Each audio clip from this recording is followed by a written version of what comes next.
the Star-Spangled Banner yet wave, o'er the land of the free and the home of the brave. Well, one thing about these polite fans here at the Met Center, they were a little more obliging in getting most of the anthem finished before they began to cheer. Our referee tonight is Kerry Frazier. The same linesmen are back from the game at Chicago: Gerard Gauthier, Gord Brosiker. The standby referee tonight is Don Koharski. And here is a look at the Iron Man, Murray Bannerman, with a 6-2 record in the playoffs and a .355 goals against average. He has played in all but 13 minutes for Chicago. Don Beaupre 1-0, even though he has made 3 appearances. 2 of those appearances were in relief. His victory came in a relief effort.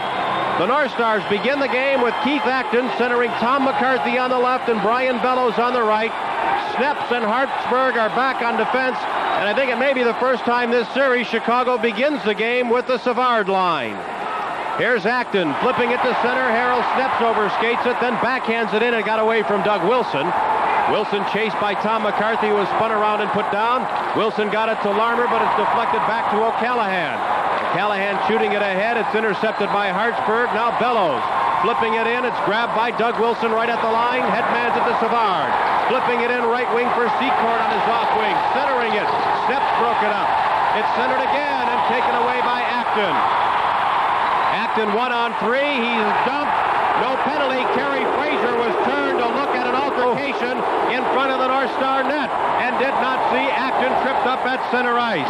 Hartsburg got it to Sneps, and then his pass for Plett is too far. Ben Wilson to Yaremchuk. He plain mishandled it. 3-on-2. Maruk a shot, and it's blocked by Bannerman. Maruk centering pass taken away by Ben Wilson. Fired around for Sutter. Sutter flipping it to center ice, and now Richter's pass deflected by Yaremchuk in the zone. And already we've seen a good half dozen errors by both teams. Now Sutter and Plett jam up. Ben Wilson with a shot. A great save by Beaupre, kicking the left leg out. And rebound came out and hit Gordy Roberts' skate. Now McKegney got it to Maruk, who left it for Roberts. Cicerelli's already at center. Here's Dino onside. Lets it go. Rebound to goal. Tony McKegney. Is he hot? His 7th goal of the playoffs. Fans love it.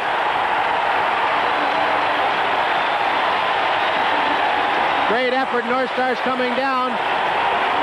Good hard shot. Gordy Roberts starts the playoff here with a good pass to Cicerelli. He gets a hard shot on goal, and the rebound comes out to McKegney. Brown gets back to cover Roberts, but McKegney gets the rebound. Big goal for the North Stars. Just a minute and a half into the game. Playoff goal number 8 for McKegney. 7 of those have come against Chicago, and the North Stars have the early 1-0 lead. He's a force to be reckoned with. Chicago's going to have to find a way to slow down Tony McKegney. Boy, that was a nice 3-on-1 break. Now here's Randy Valashek. He's having an outstanding playoff series. He was submarined by DuPont at center, but not before he got it in. Now Payne is playing on left wing in place of Dirk Graham, with Broughton and Cicerelli also up front. Here's Kurt Fraser for Chicago number 8. His pass got away from Bob Murray. Now to Cicerelli, intercepts. Cicerelli was checked, and Ed Olchuk takes it away. The leading rookie goal scorer in the NHL playoffs, flipping it ahead, and the pass just too far for Troy Murray. Boy, was that dangerous. Here's Neil Broughton. Out to Cicerelli at center, but play is called, an infraction behind the puck. Penalty coming up on Steve Payne. Well, while they sort it out, we'll take a break. This is the Norris Division Finals on Spectrum Sports.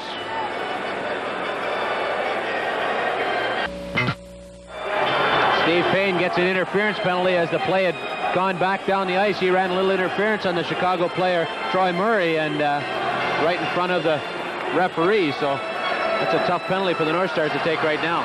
Well, before this power play gets underway or too far along, we'll give you the scoring. McKegney from Cicerelli and Broughton, 1:30 the time. Here's Doug Wilson. Now Bob Murray has it. Wilson again, down to Dennis Savard. Secord and Sneps battling in front of Beaupre. A Pitched battle there. It's centered. A shot and a goal by Larmer. We're tied at 1. A power play goal. Steve Larmer blasts that shot right off the pass, and it went right in off the post. He had almost no angle to shoot from. Gets a great pass from Savard. Larmer not looking to be in a very dangerous position, way over at the far side of the net. Quite a ways out, but he gets good wood on that shot. You see Savard with the puck trying to set up, and a big battle going on in front of the net. The pass will come across, and you'll see that was in the net almost immediately. Larmer very, very dangerous over there on his off wing. Left-handed shooter playing the right side on the power play. That's Larmer's 5th goal in the playoffs for Chicago. It comes at 2:25, just 55 seconds after the North Stars had scored the game's opening goal. So that goal by Larmer right now looms as a huge one. Chicago wasting no time on that power play and evening the score here. They have not had a great deal of success on the power play. It's only their 4th power play goal in 26 chances against Minnesota. Gord Sherman out there at center now between Plett and Dirk Graham. Now Callahan has it, leaving it in the corner for Wilson, ahead to Steve Ludzik. Ludzik, number 29, along with Gardner and Patterson, makes up Chicago's 4th line. They're not afraid to use 4 lines. Sherman's pass got away from Graham. It's batted, but finally cleared to the line, and Gardner shot at the center. Ron Wilson has it for the North Stars. Ron Wilson, now to Graham, and to Wilson again, and he gets some skating room. Shooting, and it's deflected by Wilson in the corner, and cleared past Sherman. It goes all the way down. They race for it, but they have already waved off the icing. Now Roberts trying to get away from Patterson. Gordy Roberts sidesteps Savard. He flipped it past Seacourt, got it to Bellows. A beautiful drop, 3-on-2. Here's Roberts centering it in front for Sherman. It's batted away by the defense. Nice passing play with Roberts and Brian Bellows. Gordy Roberts rushing the puck once again, much like the first goal. 3.5 minutes into the hockey game, already tied 1-1 as Savard's long shot is stopped by Beaupre. Kurt Giles has it. Giles' pass intercepted by Savard, and he throws it back to the point, but no one was home. DuPont being challenged by Bellows. Great anticipation by Savard there to pick up that pass. Acton flipped it ahead. Tom McCarthy has it. McCarthy drops it to Acton. A shot, a save, and the rebound. Got away from McCarthy. He was tied up in front by DuPont. Now Larmer left it for Savard at center. Savard in, offside. Bob Murray a fraction ahead of the play. Savard with a little bit of a hesitation move right on that blue line. Throws the play offside. Well, from time to time, we'll be going to the other game being played tonight at Quebec City. The Canadiens just see lead in that one by a score of 4-2. Montreal wearing their red uniforms. Player wide open in front of the net there, gets a nice goal. Tough to see on this long shot. Bill Root, the rookie, number 29. Apparently that's goal number 2 for Montreal. That's a Quebec goal there, deflection off of the Montreal defenseman. Anyway, a 4-2 lead. The Canadiens lead in that game. Here at the Met Center, we're tied at 1-1. Now Ben Wilson dropped it to Olczyk. He's hit by McKegney.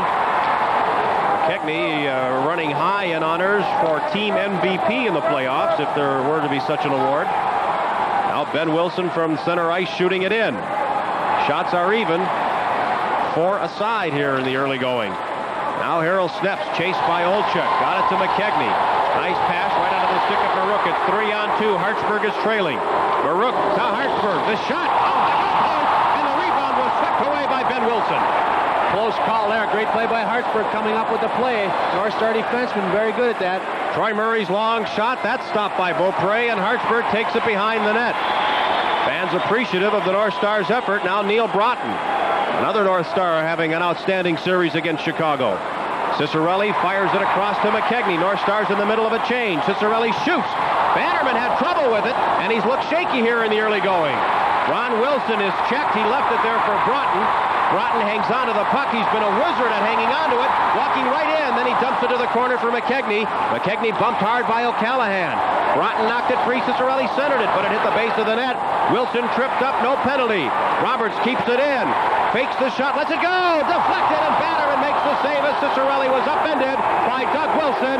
No penalty, and play is called. With the score, the North Stars won, the Blackhawks won. You're watching Spectrum Sports.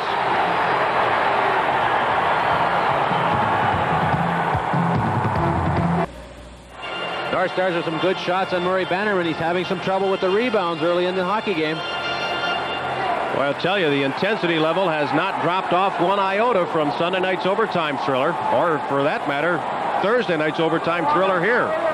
Now Bellows checked by Secord. It comes back to Dupont at center. Dupont flipping it in. It's offside. Let me give you that power play goal. Larmer his 5th from Savard. And Doug Wilson, I beg your pardon, at 2:25. Another good look at that Chicago bench. Bob Pulford pacing up and down.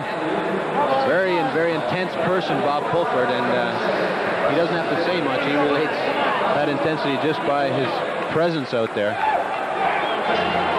Players in the Chicago organization talking about how patient he is as a coach, and also how positive he is. And of course, that is in contrast to the style of Orville Tessier, who was very critical of his players' performances. 6 minutes gone in period 1. A 1-1 hockey game. McKechnie and Larmer scoring the 2 goals. Now Acton intercepts at center. Flipped it ahead for McCarthy. That failed to click. Well, Ben Wilson is checked. McCarthy tried to center it for Acton, but it came right through. Larmer lost it. Acton takes it away. He centers it, and McCarthy was dumped in front of the net. Now Chicago with a 3-on-2. It's Savard's line. They're intact, and they're offside. Well, the Chicago team is about the 3rd or 4th time they've been offside right at that blue line. Savard is a master at just getting the line and then holding up, forcing the defense to drop back, and then he has an opportunity to unload that big shot, but the timing's just a little bit off here. Blackhawks with a club record 28 goals in this series. It has been a real shootout, while the North Stars have given up a club record 28 goals. It certainly has been wide open playoff hockey, not the type of hockey that the goaltenders like to see. The North Stars, by the way, have scored 24 goals in this series compared to the 28 by Chicago. That is, of course, coming into tonight's game. Now a 1-1 score right here. A delayed offside is waved off. Steps Maruk, and he'll flip it in. Off the glass it comes to O'Callahan. Solid body check thrown by McKechnie. Willie Plett takes a run at Olchuk, and then Olchuk is bumped by McKechnie. A lot of body checking here in the first period. Solid body checks by both teams. McKechnie is slashed, and they're going to get a penalty. Chicago will go. Troy Murray. Well, this line of Willie Plett, Maruk, really taking it to them. Back with the North Star power play in a moment. You're watching Stanley Cup playoffs on Spectrum Sports. Troy Murray takes a slashing penalty. He's been literally just run over about 3 times already in this hockey game. He tried to catch the referee looking the other way. He gave Tony McKechnie a pretty good slash, and Kerry Fraser turned around just in time to catch it. So the North Stars get an opportunity on the power play. They've got the Broughton line reunited out here with Ron Wilson and Hartsburg on the point, and the North Star power play has been effective. Sure has, particularly in this series, 7 for 29. And from the draw, Ron Wilson tried to center it for McCarthy. He is tied up and put down by Doug Wilson, who then was able to clear the puck. 13 minutes left in period 1, a tie game, and the North Stars have their first power play of the night. There you see the power play record for the North Stars in the series. Now Ron Wilson shooting it in. It comes out of the corner. It bounces to Patterson. He was checked by Cicerelli. Broughton has it. Hartsburg centers it. It's deflected. Broughton shoots. Rebound to Cicerelli, and it's knocked away by Bob Murray. Ron Wilson has shot. Hit traffic in front. It's loose. Still free. A shot by Cicerelli went wide. Back to Ron Wilson. Now to Hartsburg. Ron Wilson again. Into Neil Broughton. And then Doug Wilson takes it away. Ron Wilson goes high in the air to keep it in the zone. 1:05 on the power play. Hartsburg lets it go. A pad save by Bannerman. Ron Wilson, a shot right on. And the rebound by Broughton was broken up. Now Ron Wilson again. Cicerelli skating through the goal crease. Ron Wilson shoots it, fired wide. Here's Hartsburg. Ron Wilson. 45 seconds on the power play. Cicerelli in close, centering pass. The shot by Broughton was deflected by Bannerman. Now Steve Payne just on the ice. Cleared by Bob Murray, but not out. Hartsburg, Ron Wilson. Slap shot deflects wide, and Bannerman covers up to get a face-off. Well, a great effort by the North Star power play. Murray Bannerman taking a well-deserved rest. He's down on his knee there trying to catch his breath. North Stars had A number of great scoring chances there. Ron Wilson really working the puck around well from the point. Bannerman having to come up with some key stops. North Stars out shooting Chicago 10-5 at this point, so they're really going after them. I would say a fair number. I would say the number, the quality of shots, 50-50 between being in close and outside. Yes, very definitely. There's a great save right there off of Neil Broughton. Puck bouncing around. Wilson got a good knack of putting the puck on the net, and some close action here. Cicerelli gets a loose puck and just missed just after that, so North Stars have had some good chances. Regardless of where they're coming from, Fred, it seems that the strategy is to wear down Bannerman. Yeah, I think that could very well be the case. And at this pace, I think they'll do it. 11 and a half left in the first period. 15 seconds on the power play as it's shot into the zone by Brian Bellows. Bannerman cleared it. He's checked by Acton again. Recall Acton drew a penalty earlier in Thursday night's game. Payne shot caroms to the boards. Roberts' shot went off Ben Wilson, and it went wide. Now Payne played it to the point. Giles shooting it in. Now the penalty to Troy Murray is over. Here's Brian Bellows, and he fanned on the pass. Checked by Brown. Troy Murray clears it out of the zone. North Stars lose it at center ice, but there's a penalty. A couple of them coming up from behind. Bellows and Brown. They've had a feud going through the whole series. Keith Brown getting a lot of uppercuts in there. He's got that right hand free. Brian Bellows and Keith Brown have really had something out for one another. Bellows gets the takedown, and the fans love that. To give you a little bit of an idea about how hard Brown was throwing those punches, about 3 years ago, he won the NHL's arm wrestling championship. Yes, there's no doubt about his upper body strength, and it shows that he can throw that right hand pretty well. The officials get in and break them up after they fall to the ice. Well, they finally got them separated, but the tempers are still high. For our local systems, we'll pause now. You're watching the Minnesota North Stars on Spectrum Sports.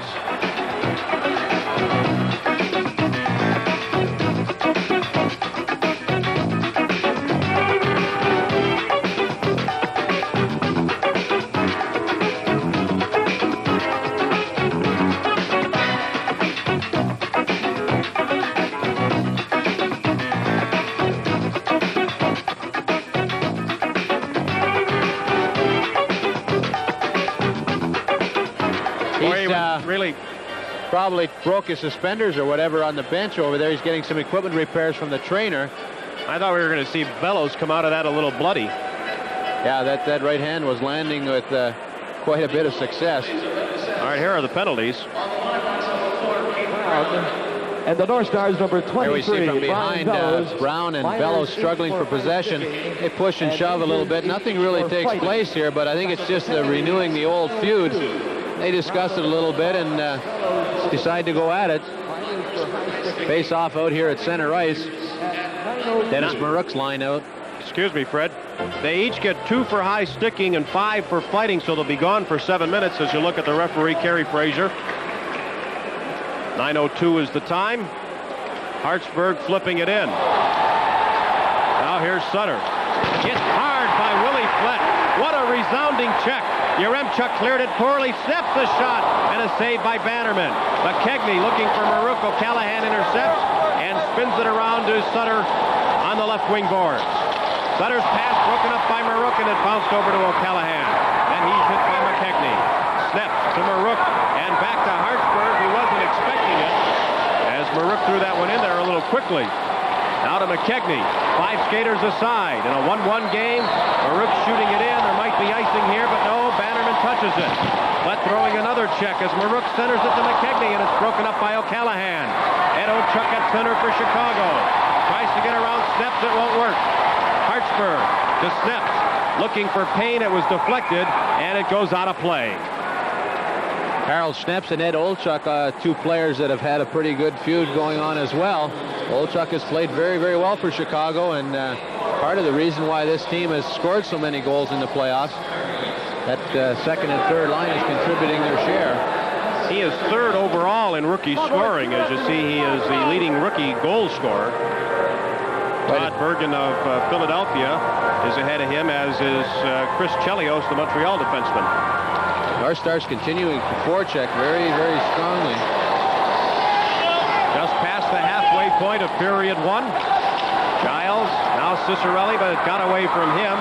Jerome DuPont playing it back to Bob Murray. Now out at center ice for Larmer, who shoots it across. Secord races after it. So does Savard. Giles shooting it around, and it deflects off the glass. Both these teams trying to take advantage of their speed up front and get in and put a strong forecheck on. Steve Payne was thought would wear a kind of a neck collar tonight. He was injured a couple of games back, falling into the boards and injuring his neck, but he's not wearing the neck brace. Apparently found it too cumbersome. Good look at Tony McKegney on the bench, and that line of Marouk, McKegney, and Plett has played inspired hockey every shift out there. We noticed Payne didn't play and wasn't even on the bench for the second period at Chicago Sunday, and the reason was that neck injury. There's the time left in a 1-1 game. First period. DuPont backhanding it in.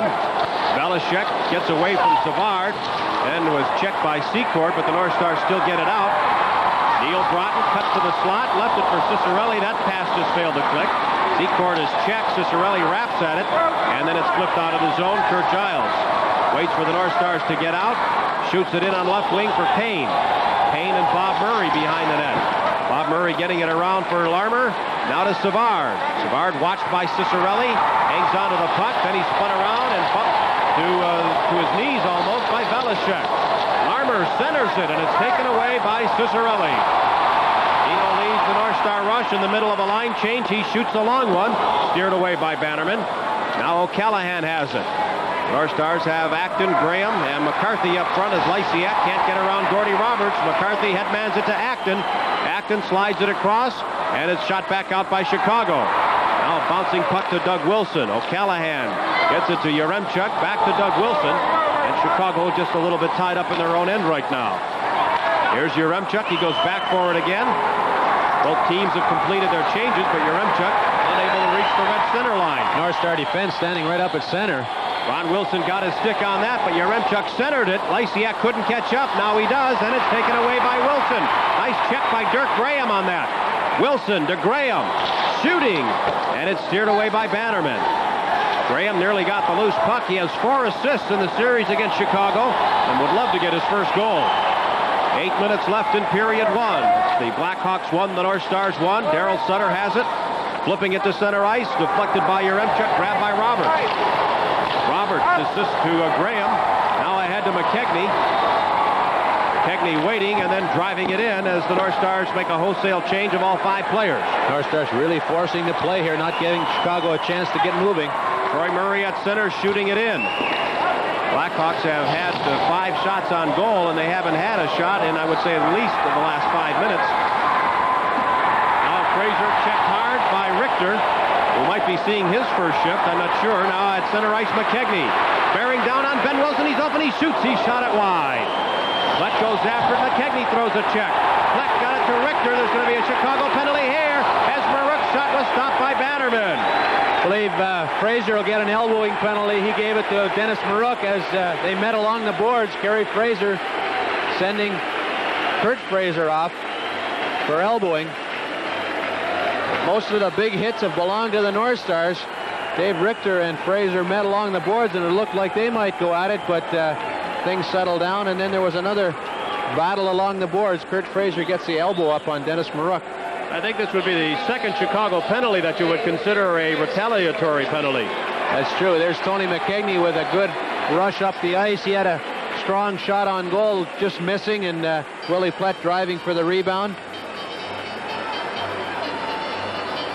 Well, the Montreal Canadiens have extended their lead to 5-2 as Pierre Mondoux will score on this play. Great rivalry here in Montreal and Quebec. This game coming to you from the Lake Coliseum, or at least the replay is. Mondoux's backhand got past the Quebec goaltender. There's the score, 5-2. For the Nordiques leading in that series 3-2. Equally unpredictable, that series and this series. Well, Kurt Fraser gets a roughing penalty. I guess the elbow was classified as roughing, and good call by the official. Dennis Marouk really firing around out there, making things happen, and they'll get a chance on the power play with Hartsburg and Ron Wilson on the points. North Stars look to take the lead here on their second power play. A deflection by Plett went wide. Hartsburg shot to goal! Deflected in front, and the North Stars Chicago's got to find a way to solve the problem of Willie Plett standing in the crease. Murray Bannerman just had no chance on that shot. As soon as Hartsburg and Ron Wilson see Plett stationed there, they direct the puck at the net. The other two go to the net, and here we see it. Willie Plett standing in front. A lot of traffic in front. I think the goal might have gone directly in from Hartsburg. Are you saying off a Chicago player? Yeah, it might have hit Doug Wilson. It's hard to say what it hit. It hit probably Bob Murray there as he came into the play just behind Doug Wilson. Both Chicago defensemen trying to move Willie Plett out of there. In either case, it only took 7 seconds on the power play. The North Stars have the lead again, 2-1. Initially, they give the goal to Craig Hartsburg. All right, it is definitely Hartsburg. Here's Willie Plett at center ice, checked by Bob Murray, got it to Marouk, back to Plett, and the pass just failed to click. The North Stars are storming in this period. 3-on-3 Chicago. As they bring it in, Savard shoots, it's blocked by Beaupre, and he pins it long enough to get the whistle, and then fell across the goal line. Well, another shallow angle shot that gave Don Beaupre some trouble. The players pushing and shoving. I think Chicago realizes they've got to get a little more involved here. North Stars have really been dominating the game physically. Little girl enjoys it. I wonder if she's one of the loudest screamers in the crowd. Randy Valachek and Larmer discussing things a little bit out there, and Big Al Secord driving for the goal as that shot came off the wing. The Hartsburg goal on the power play unassisted at 12:57. Was it I didn't see, a poor Chicago clearing attempt? It was hard to tell. The puck was bouncing around, and Hartsburg had moved in quite deep, picked it up, and just directed it at the net. Appeared to hit either Bob Murray or Doug Wilson in front. Bannerman totally surprised to see the puck behind him. Well, what a competitor Keith Acton is. He's playing on that time with Dirk Graham, and that's quite a combination. Dirk Graham snake-bitten when it comes to scoring goals, but his effort has been a big plus for this North Star team throughout the playoffs. And throughout the playoffs, Glenn Sonmore has pretty well stuck with set line combinations. Tonight's the first time we're really seeing any juggling being done. Yes, he is really juggling the lines around tonight. All the centermen have played very, very well. Neil Broughton playing the best hockey of the season. He's out there with Cicerelli and Steve Payne on left wing at this point. Lysiak taking that draw for Chicago. And once again, we have some problems with dropping the puck. Nothing new. 6.5 minutes left in the first period. From the draw, the North Stars control. Payne and Cicerelli break out 2-on-2. Payne cutting across, then he's dumped as he flips it into the corner. Bob Murray got it to DuPont. He's hit by Broughton, and then Valachek missed the puck as he had eyes on checking Yaremchuk. He came a long way to throw that check. Now DuPont lost the puck. Cicerelli in the corner. Zeno hit hard by DuPont. Broughton tied up by Bob Murray. Lysiak goes in after it, but they freeze it instead. There's the veteran Tom Lysiak. He's very, very good on the draws, and he's played great hockey for Chicago throughout the last part of the season and the playoffs. Excellent face-off man. Real experienced forward, and they use him in a lot of key situations. You find he's a little hot and cold during the regular season? Well, that could be said, I suppose, but apparently they're going to have to fix the glass down here. That check along the board just popped the glass loose. One thing I think the North Stars are doing very effectively is keeping the puck deep. They're not throwing it back to point men that are not there. They're not using drop passes when there's no one open. They're keeping the puck deep and forechecking hard, which has worked very well for them tonight. And they're doing one of your favorite things, throwing their weight around. They certainly are. I would probably guess that they are leading in the hit department at least 2-1, maybe 3-1. Certainly all the big checks have gone in favor of the North Stars. Well, they're leading in the shot department 13-6, and we have about 6 minutes to go here in the first period. Gordy Roberts has made 2 strong rushes early in the hockey game. I think that can be very effective for the North Stars, bringing people like Roberts and Kurt Giles and Hartsburg up with the rush, giving them a 3-on-2 when they get the opportunity. It's very important that the forwards see that defenseman coming up and drop back. Here's a case of North Stars just kind of keeping the puck in the corner. Cicerelli takes a hard check from DuPont, and that's how the glass got jarred loose. And I think of Cicerelli in a situation like that, the word resilient comes to mind. Well, we saw Cicerelli earlier in the playoffs just totally deck a Chicago player. I think it was Bergevin in the same type of play. Cicerelli got himself planted and bowled the Chicago player right over. Sure, Murray Bannerman is taking this opportunity to catch his breath. The North Stars have 13 shots on goal here in the first period and have had the pressure on. Daryl Sutter will be our guest at the intermission along with Fred Barrett, and we'll have a very special feature on this series in the 1985 playoffs. It has been a hot rivalry. Of course, they'll also have a chance to win a couple of tickets, so stay tuned for that. All coming up after we play the next 6:10. Bob Murray and Keith Acton in the corner. Acton throws a check this time. McCarthy centering it for Graham, but it's deflected by Chicago back out. Now Richter. Graham lost it. DuPont flipping it to Sutter. In the slot for Lysiak. He can get rid of it in a hurry. Goes behind the net. Centers it. Sutter couldn't tee it up. In fact, even deflects it right out of play. Sutter slid in behind some of the checking there, and that puck just hopped over the top of his stick out of play. But Tom Lysiak showing that skill he has not to give the puck away. He waited for someone to get in the open. But what a threat he has to be coming down after Beaupre just seen him Sunday night in that quick wrist shot. Yes, he gets the puck away quickly. He's trying to get the puck to Remchuk there. Sutter had slid in behind, and he had a pretty good opportunity to shoot, but the puck bounced over his stick. Lysiak in the face-off circle, got it into the zone. McCarthy got it out. DuPont gets it back in. Now Beaupre gets the stick on it to leave it for Roberts. Yaremchuk checked him. Here's DuPont shooting. He shot it wide. And McCarthy has it for the North Stars. Near costly giveaway there. Now Graham ties up DuPont. Tries to allow Acton some time to get to the puck, but it just didn't bounce the right direction. So they freeze it. Now once again, the North Stars want to keep that puck deep in the zone. Dirk Graham ties it up late in the shift. He wants to get a change, and the North Stars bring on the Dennis Maruk line.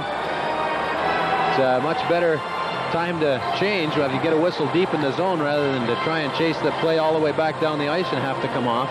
Graham had that key assist. He had two of them Sunday in Chicago, and the key one on the Maruk overtime goal. Said he never really saw Dennis Maruk, just figured someone ought to be there in the slot, and sure enough, Maruk was. It was a great pass. Sure was. Now 5:20 left in the first period. The tempo has slowed down considerably. The North Stars lead 2-1, and Doug Wilson puts the puck out of play. Good forechecking by the North Stars, just holding their positions. Chicago tried a disciplined breakout, but none of the North Stars would leave their positions. Doug Wilson just tried to get it high off the glass and out of the zone, but it cleared the glass and went out. What a great playoff Willie Plutt is having for the North Stars. Oh, he sure is. And Willie has said it many times how his body checks are important to get the rest of the team fired up, and he has been throwing them here tonight. Doug Wilson comes away with the puck as Plutt ties up with Gardner. They're still wrapped up. Blackhawks come in, 4 men across. Here's O'Callahan centering it, deflected by Sneps. Plutt and Gardner just now catching up to the play as Maruk throws a check. Then Sneps hits Patterson. Beaupre makes a save and then covers up on the rebound. North Stars getting a slashing or high sticking penalty in the corner. Beaupre having a close call there as the puck bounced loose. He'll have to face that Chicago power play, who really took advantage of the first penalty North Stars took. North Stars finishing the check along the boards in a high stick here. I believe Dennis Maruk gets the stick up high. It's hard to tell on that replay, but you see how close that was as Gardner moved in looking for that rebound. Well, Maruk goes off. I thought Hartsburg might have been the player involved, but maybe it happened way back in the corner. Maruk tried to throw the check off using his stick, and apparently he must have caught the Chicago player up around the helmet with his stick.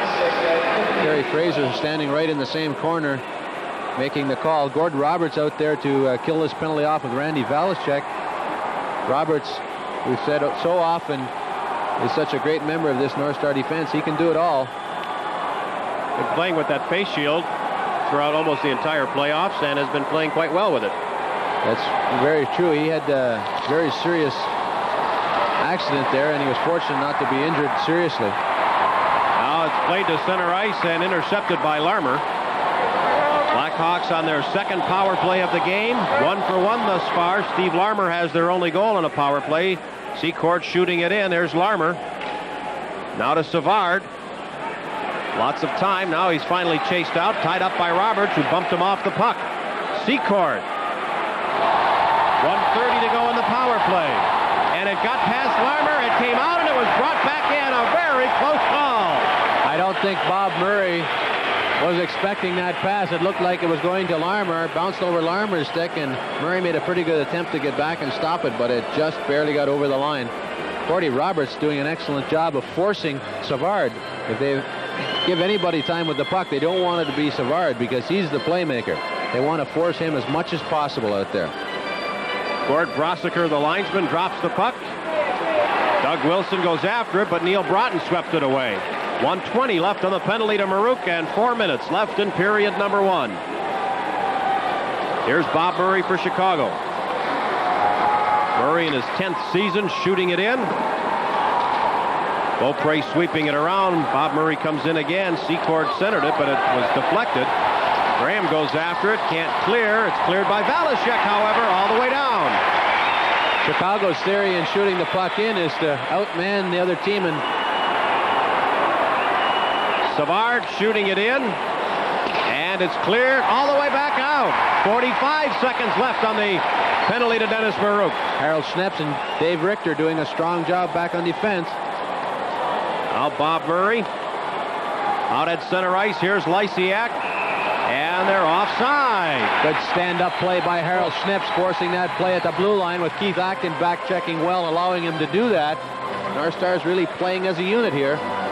Well, this penalty killing in the playoffs has been outstanding. You saw the statistical information there on him. That's the best record of any of the teams remaining. Only Los Angeles has a better percentage. They shut Edmonton out 0 for 10. Specialty teams will win a lot of games for you, and it gives you an awful lift to be able to kill off a penalty in a key situation in the game. 33 seconds remaining in this one. There's a look at Dennis Marouk in our exclusive Spectrum Sports camera in the penalty box. Now Batterman leaves it at the side. Under a half minute on the power play. Broughton nearly took it away. Sutter catches up with it at center. He's watched by Richter, tries to make a head fake, centers it, and Graham takes it away, completely shutting down Chicago. Here's Broughton in the slot, and it was batted away by Brown. Now Ben Wilson for the Blackhawks brings it right back out. 5 seconds in the power play. The long shot went wide. Steps got a piece of the rebound, but it's still free. Brown to Sutter, a shot and a goal. Sutter part right on the corner of the crease, and a very alert play by Brown. Everybody in the rink thought Brown was going to shoot it on goal, and he spotted Sutter at the last second, and Sutter just deflected that shot into the goal. Very similar to the goal he got the other night. Boy, really, that overtime goal. Here you see the puck bouncing around. Brown comes up with it, and he just spots Sutter about 10 feet wide of the net there, and Sutter redirects it into the goal. Lysiak at the other side of the net. Beaupre has to respect Lysiak over there, and he also has to respect the shooter, so it's tough for him to react over to Daryl Sutter. As you see, it's Sutter's 6th of the playoffs. He has all 6 of them against the, it's 4 of them against the North Stars. 4 of his 6 against Minnesota. That came 2 seconds after the Marouk penalty, so it is technically not a power play, but I'm sure Marouk hadn't caught up with the play. Marouk brings it in, tried to get it to Willie Plett. It went off his stick. Plett is wrapped up and put down. And finally, Steve Ludzik has it. It's a 2-2 hockey game. Chicago may be playing tense and tentative, but they're right in this one. Here's Marouk carrying it in. Lets it go. It was deflected by O'Callaghan out of play. See Willie Plett using his size and strength. He drove right for the net, tried to tie up both the Chicago defenders and allow Marouk time to shoot. There's a look at Sutter on the bench, and what an inspirational leader he is on that hockey team. Here's the shot coming from Brown on that Sutter goal. He walks in and just snaps a quick pass off. The puck was bouncing, as you see. Sutter didn't get a whole lot of it, but he's able to get it behind Don Beaupre. He scored 6 goals, and they're all big ones. Of course, any goal in the playoffs is big, but Sutter has got a knack for scoring those real big ones. Brown gets the only assist. 17-14 was the time. And from the draw, here's Valashek. He fakes. He centers it. It's taken away. And brought up ice by Larmer. Larmer shooting it in, a rising shot, gloved by Beaupre. Exactly 2 minutes left in the first period. McCarthy lost it. Secord has it as the Blackhawks are starting to steamroll here a little bit. They realize that they are not only in the hunt, but they're right dead even with the North Stars, even though the North Stars dominated play in the first 15 minutes. Bellows lost it. Larmer kept it in. Here's Secord shooting it. And Beaupre deflects it over to Keith Acton. A nice play by Beaupre as Savard was dumped in the corner. There's no penalty. 90 seconds left in the period. Now the Hawks are onside at center. An errant pass picked up by Secord. And his shot was blocked by Beaupre. It goes over the glass. Well, the big man for Chicago, Al Secord, with 4 goals and 2 assists in this series. One of those inspirational type players, I suppose akin to Willie Flett of the North Stars. The Blackhawks look to Secord in much the same way as the North Stars look to Flett. And a little bit of a contrasting style with Secord and Savard on that line. The little man and the big man. They certainly complement one another extremely well. From the draw, here's Hartsburg, checked by Lysiak. Sutter gets the loose puck and centers it. And the North Stars have to really hold on here because the Blackhawks have the pressure on. Cicerelli shooting it in. It takes a funny bounce in the corner. Payne and O'Callahan, a solid hit by Payne. Back at the point, Roberts got around his check, centers it. It's knocked down by Doug Wilson. Well, the North Stars aren't hitting as much as they were, and Chicago's coming back. Onside to Yaremchuk. Now Lysiak center to Doug Wilson. A save by Beaupre, and Doug Wilson is shaken up. What a rush by Chicago, and a beautiful setup for Doug Wilson in the slot. And he was really floored by one of the Minnesota players. Perhaps it was Cicerelli coming back on Doug Wilson. We'll take a look at Lysiak starting that play. And a crafty pass again from Yaremchuk, who has been criticized a lot of times for his puck handling, but he got it to Lysiak, and it was actually Lysiak's quick centering pass that Wilson got a piece of. Cicerelli is going to go off for cross-checking Doug Wilson on that play, and it'll give the Blackhawks a power play here with 54 seconds left.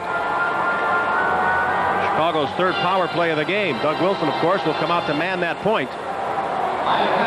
Larmer, Savard, and Doug Wilson each have 2 power play goals in the playoffs for Chicago. Now they're lined up improperly. 19:06 the official time. And now they're in the circle a little prematurely once again. Cicerelli gets his 3rd minor penalty of the playoffs on that infraction. And this time I think we're ready. Acton and Savard.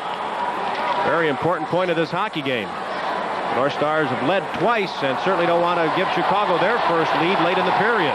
Savard was checked by Acton. Savard got the puck back, then Acton took it away, flipped it to Brian Bellows.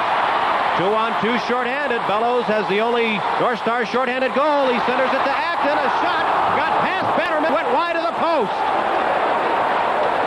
Bannerman barks a little bit at Doug Wilson for allowing Acton to get away. Now 24 seconds left in the period, and Chicago has the man advantage. Bob Murray driving it around. It got past Beaupre. Ben Wilson waiting for it, but it never reached him. Richter roughs it up with Secord. Larmer centers, and a shot by Ben Wilson fired wide. Bob Murray, a shot right on. Beaupre covers up, and Harold Snepps comes in to protect by shoving Larmer. Snepps, of course, taking exception with Larmer taking an extra swat at Don Beaupre's gloved hand. Just a little bit mad right now, I'd say. Well, the North Stars had a great opportunity shorthanded as Keith Acton backhanded one past Bannerman. And the Blackhawks, with precious few seconds left in the period, came roaring right back the other way. There's a look from behind Beaupre as he made that save on the point-blank shot from the point. Larmer took the extra swipe at it, and Harold Snepps was right there to clear him out and give him a piece of his mind. Snepps still shouting at some range now with Larmer as Bob Pulford and Dennis Savard look on. Savard coming back, and I would assume he'll take this face-off coming up. Kerry Fraser, meanwhile, has skated over to the scorer's table, so we'll have at least one penalty coming out of this. Well, perhaps not. Sneps has been escorted off the ice. I was assuming that he would get a penalty. No announcement, no time posted yet. But I think we can assume that Harold Sneps will be getting a penalty. Bort Rossiger gets ready for the face-off. Only 6 seconds left in the period. Now the scoreboard is flashing both Sneps and Larmer, and here are the penalties. Steve Larmer and the North Stars number 28, Harold Sneps. Minors each for roughing. All right, they're each going to get roughing penalties at 19:54. It'll remain 5 skaters on 4 for Chicago for the remaining 6 seconds of this period and the remaining 1:06 of the next period if the Blackhawks need it. From the draw, it's swept away by Roberts. Cleared on the boards. Shot by Bob Murray. Never reached Beaupre. The horn sounds, and this period comes to an end. The North Stars, with a wide margin of the play through the first 15 minutes here, had a huge edge in the shots on goal and led twice. However, Chicago has closed the gap. It's now a 2-2 hockey game and still very much an interesting contest. Chicago, I thought, was quite tight while the North Stars were playing very loose. For a recap on the period, here's Dick Bramer. Among other things, this has been the series of the great comeback. The North Stars have had a couple of great comebacks, as have the Chicago Blackhawks. And the Blackhawks come back twice in that first period to even it up at 2 apiece. Great period of hockey for the North Stars. They came out fired up, but after the first 20 minutes, we're tied at 2 apiece. In our first intermission, we'll get you updated on the other playoff game in progress. We'll give you a chance to win a couple of North Star tickets. We'll get some of the thoughts of the players involved in the Chicago-Minnesota rivalry and see how intense they think it is. But coming up next, the man who scores all the key goals for the Chicago Blackhawks, or so it seems, Daryl Sutter, will have a chance to talk with Fred Barrett.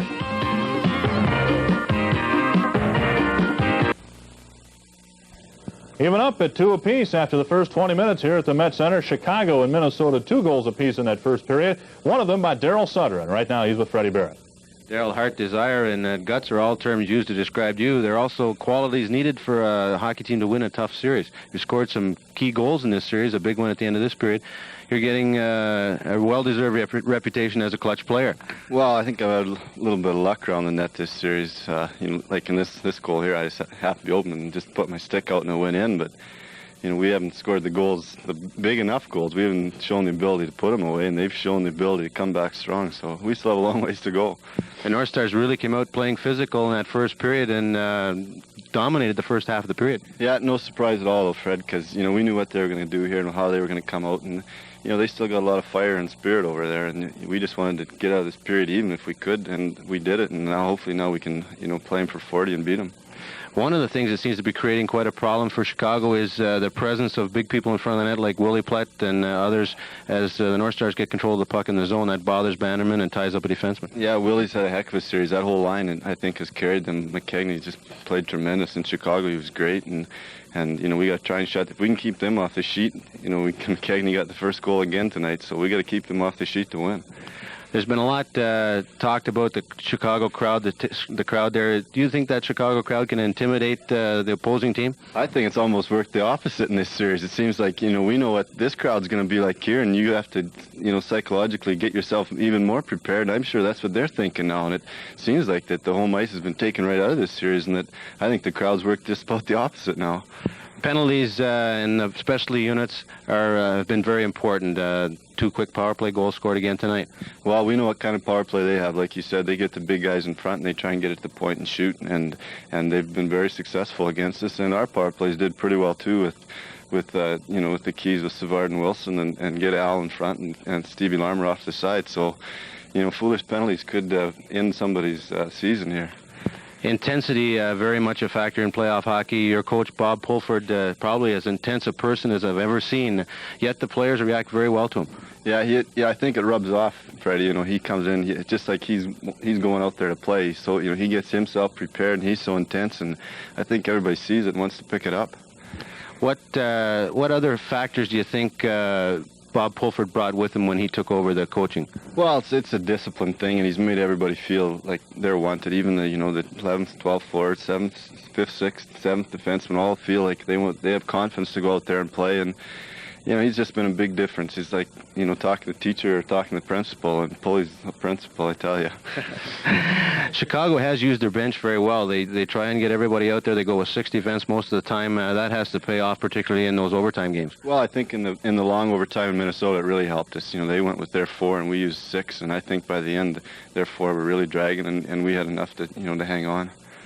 The ice, the buildings are hot. The ice is sometimes not as good at this point in the year as it is. How is the ice out there tonight? Ice is, I think this is the worst it's ever been in Minnesota since I've played in this building. The ice is really slow along the boards. There's lots of ruts, but maybe that's the way playoff hockey's supposed to be. Just grind it out and hope for your chances. Well, thanks very much, Darryl, for taking the time to join us. Thank you, Fred. We'll be back with more of an intermission in a moment. You're watching the Minnesota North Stars and the Chicago Blackhawks live on Spectrum Sports. Good. Thanks, Fred. The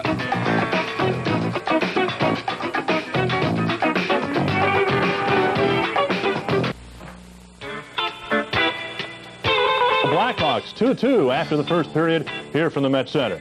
We have talked at length throughout this series about how great the Chicago-Minnesota rivalry is.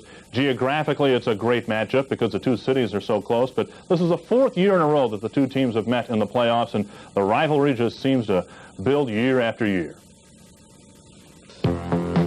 Chicago, Illinois, on the shore of Lake Michigan, home of 7.5 million people, and the Blackhawks. And about 400 miles away is Minneapolis, Minnesota, home of nearly 2 million people, and the North Stars. For 18 seasons now, the hockey teams have delighted in beating each other. This is as intense as there is in the league. You know, maybe the Quebec-Montreal rivalry might be up at that level, but it's a thing that we've nurtured over the years, and they beat us out of the playoffs one year, we beat them out of another year, so it's there. I think, yeah, like on any given night, as we've shown in the playoffs so far, that, you know, one team can win against the other, so that sort of makes it interesting for the fans, and it really keeps the players on their toe. I don't think any team can really dominate the other. You know, being a fan for all those years, you know, you could just feel it, but then when you start playing, it's unbelievable.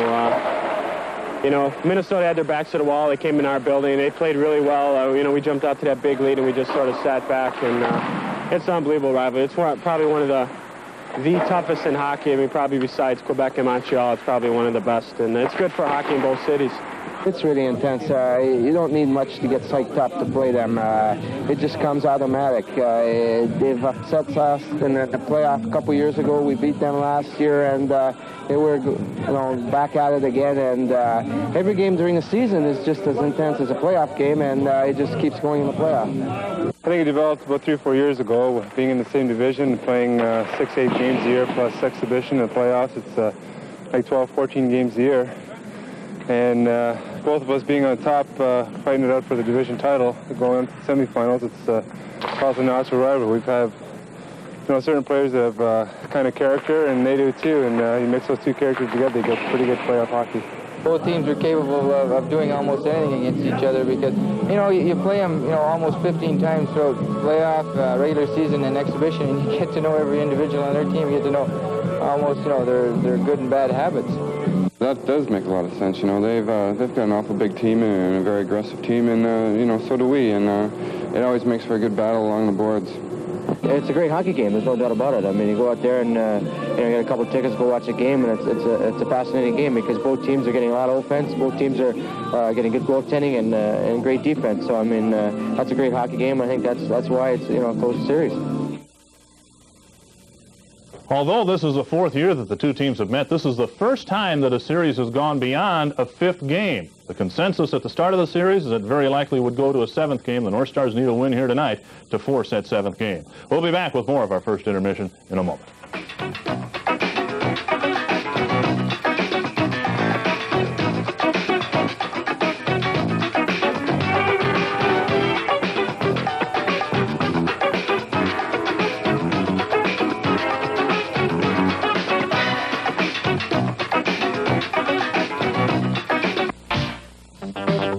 Tickets for Game 3 of the series against the Edmonton Oilers, if the North Stars make it that far, or a couple of Twins tickets to the game of your choice, if you can name that former North Star at 854-7074. Here's one hint. He had 2 stints with the North Stars. And if you're the first person to identify him, you win 2 tickets to either Game 3 of the series with Edmonton or a couple of Twins tickets. As we said before, only one other game on the schedule tonight. The Montreal Canadiens needing a win to stay alive in their series with the Nordiques, and right now they're leading 5-2 in the third period. Ron Flockhart with the go-ahead goal for Montreal. Chris Nyland and Pierre Mondu have added tallies for the Canadiens, and they have a 3-goal lead in the third period at Quebec City. Now for the highlights of this first period here, let's go to Wally Shaver. Well, just as we thought might happen, a lot of goals scored in this period. It seems that the teams are not holding back when it comes time to turning on the red lights. It's going to definitely increase the power bill here at Met Center. Tony McKegney got the North Stars started off on a very positive foot just a minute and a half into the hockey game. Takes a nice pass as North Stars come in. Dino's shot is blocked, but McKegney was left alone by Brown and tapped in the rebound to send the North Stars up a minute and a half into the game. Less than a minute later, Savard across ice to Steve Larmer, and he just unloaded as a traffic jam was created in front between Secord and Snaps. The North Stars, though, came right back as a shot deflected off Bannerman to the far side. Hartsburg let it go. Bob Murray, cutting out in front, had it deflect off of him into the net as Doug Wilson was trying to restrain Willie Platt. And then Broughton, trying to pick up a loose puck, had it bounce away from him. It was kept in by Troy Murray to Brown, and his shot was sent off to Sutter for the tying goal. So McKegney, Larmer, Hartsburg, and Sutter on the scoring plays. The North Stars holding a slight shot advantage. Cicerelli had 3 shots on goal. Hartsburg, Broughton, Marook, and Acton all with 2 apiece. Larmer, Savard, and Doug Wilson each having a pair for Chicago. You know, as late as the middle of March, the North Stars were not sure that they would get Tony McKegney back for the playoffs. You hate to think what this team would have done in the playoffs without McKegney because he's been their best player in this round. Well, without a doubt, and he's, with his 8 goals now, he's second. He's tied with Tim Kerr in overall playoff scoring.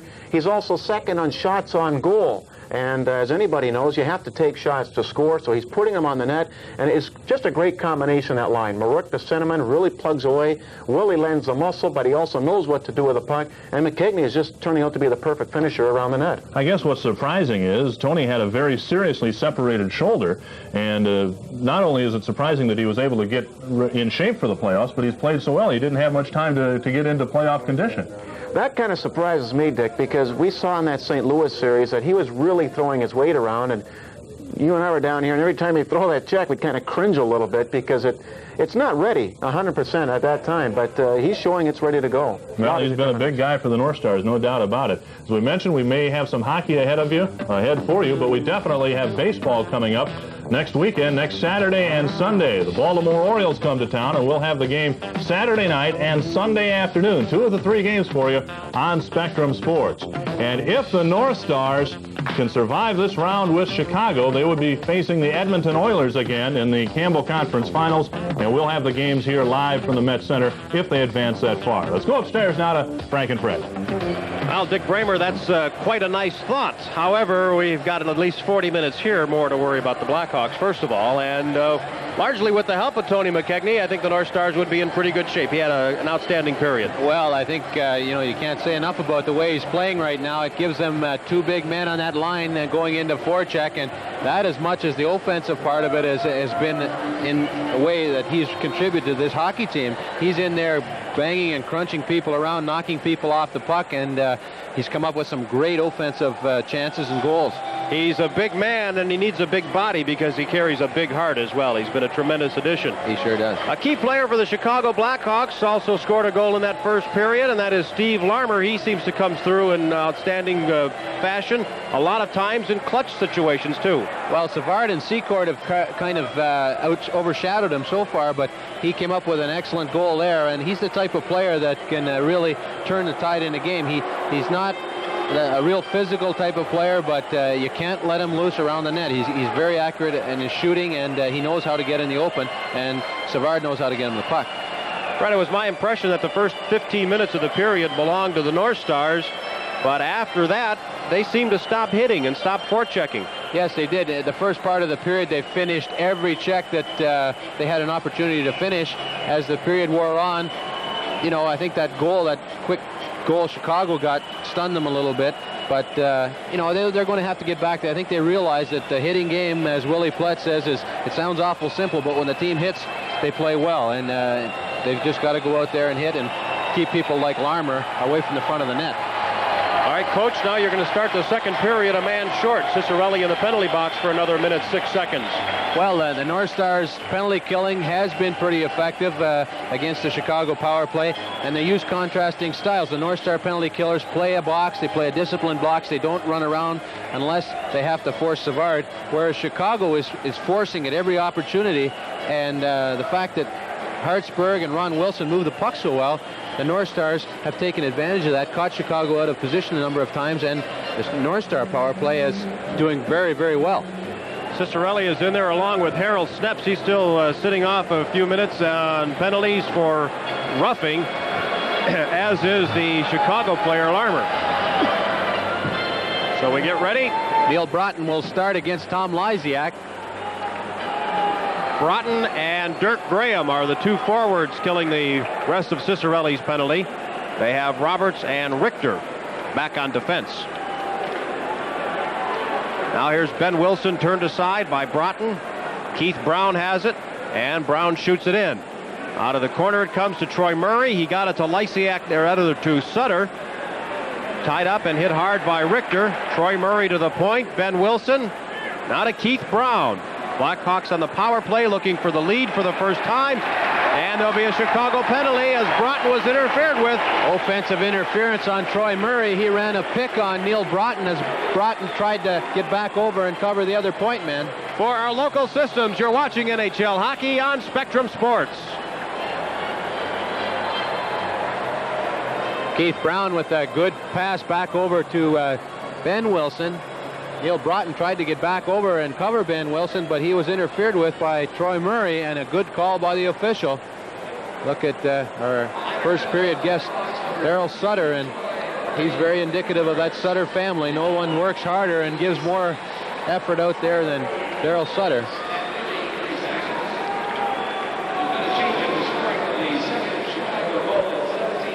So Troy Murray will go off for interference at 33 seconds, and it'll neutralize things for another 33 seconds. That's when Cicerelli will be back on. Keith Acton out there against Savard. Brian Bellows on his wing. Here's a replay of the attempted shot by Ben Wilson. The play was blowing dead as Troy Murray had knocked down Broughton. 4 skaters aside as the puck comes back in on Beaupre. Giles goes after it. He's tied up by Savard. Now Bellows dropping it back. Balashek nearly lost it to Secord, but played it over to Bellows neatly. Bellows long shot fired wide. Here's Savard.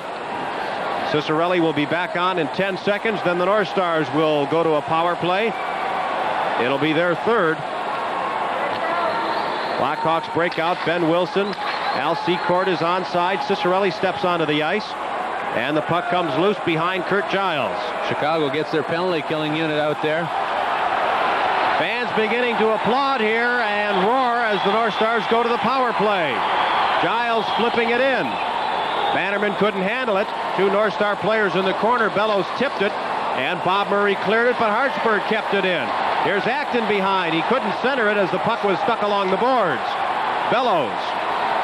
Hartsburg lets it go, and that hit Patterson up front.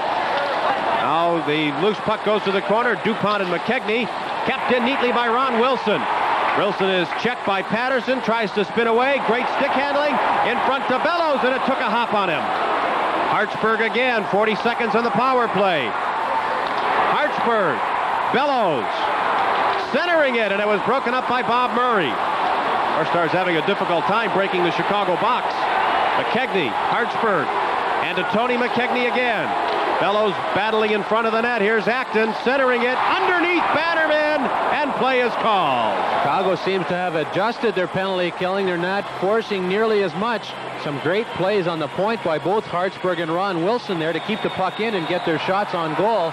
Ron Wilson in particular doing a nice job over there. Here's that close call. That puck comes around. It's right in front of Murray Bannerman, and he gets a pad down on it with Brian Bellows in the crease looking for that loose puck. 2-2 the score of the hockey game. We're early in period number 2. Bannerman, a busy man, having played 60 games. He's played a lot of hockey this year. That rivals folks like Mike Liut and Greg Millen. Big Ben Wilson leading Chicago in the plus-minus department. He was victimized in that first game by Neil Broughton, and he hasn't let that bother him. He's bounced back very well and does a strong job out there on defense for Chicago. Marouk on the face-off against Lysiak. Marouk with Plett and McKegney, and from the draw, it's batted behind the net. Brown clears it around. Hartsburg waits, keeps it in. Wrist shot deflected by Plett. It went wide. Marouk to Ron Wilson. Ice is very choppy here. Wilson shoots. Hit traffic in front, and the Hawks clear, and that'll wipe out the Troy Murray penalty. Quite a battle going on in front. Ben Wilson and Willie Plett, two big men, jostling for position in front of Bannerman. Now Hartsburg to Tony McKegney. 5 skaters aside as the puck rolls loose, and it's offside at the Chicago line. With the score, Chicago 2, the North Stars 2. You're watching Spectrum Sports. Along with Wally Shaver, Dick Bramer, and Fred Barrett, this is Frank Mazzacco at the Met Center. Game number 6 of the Norris Division Finals.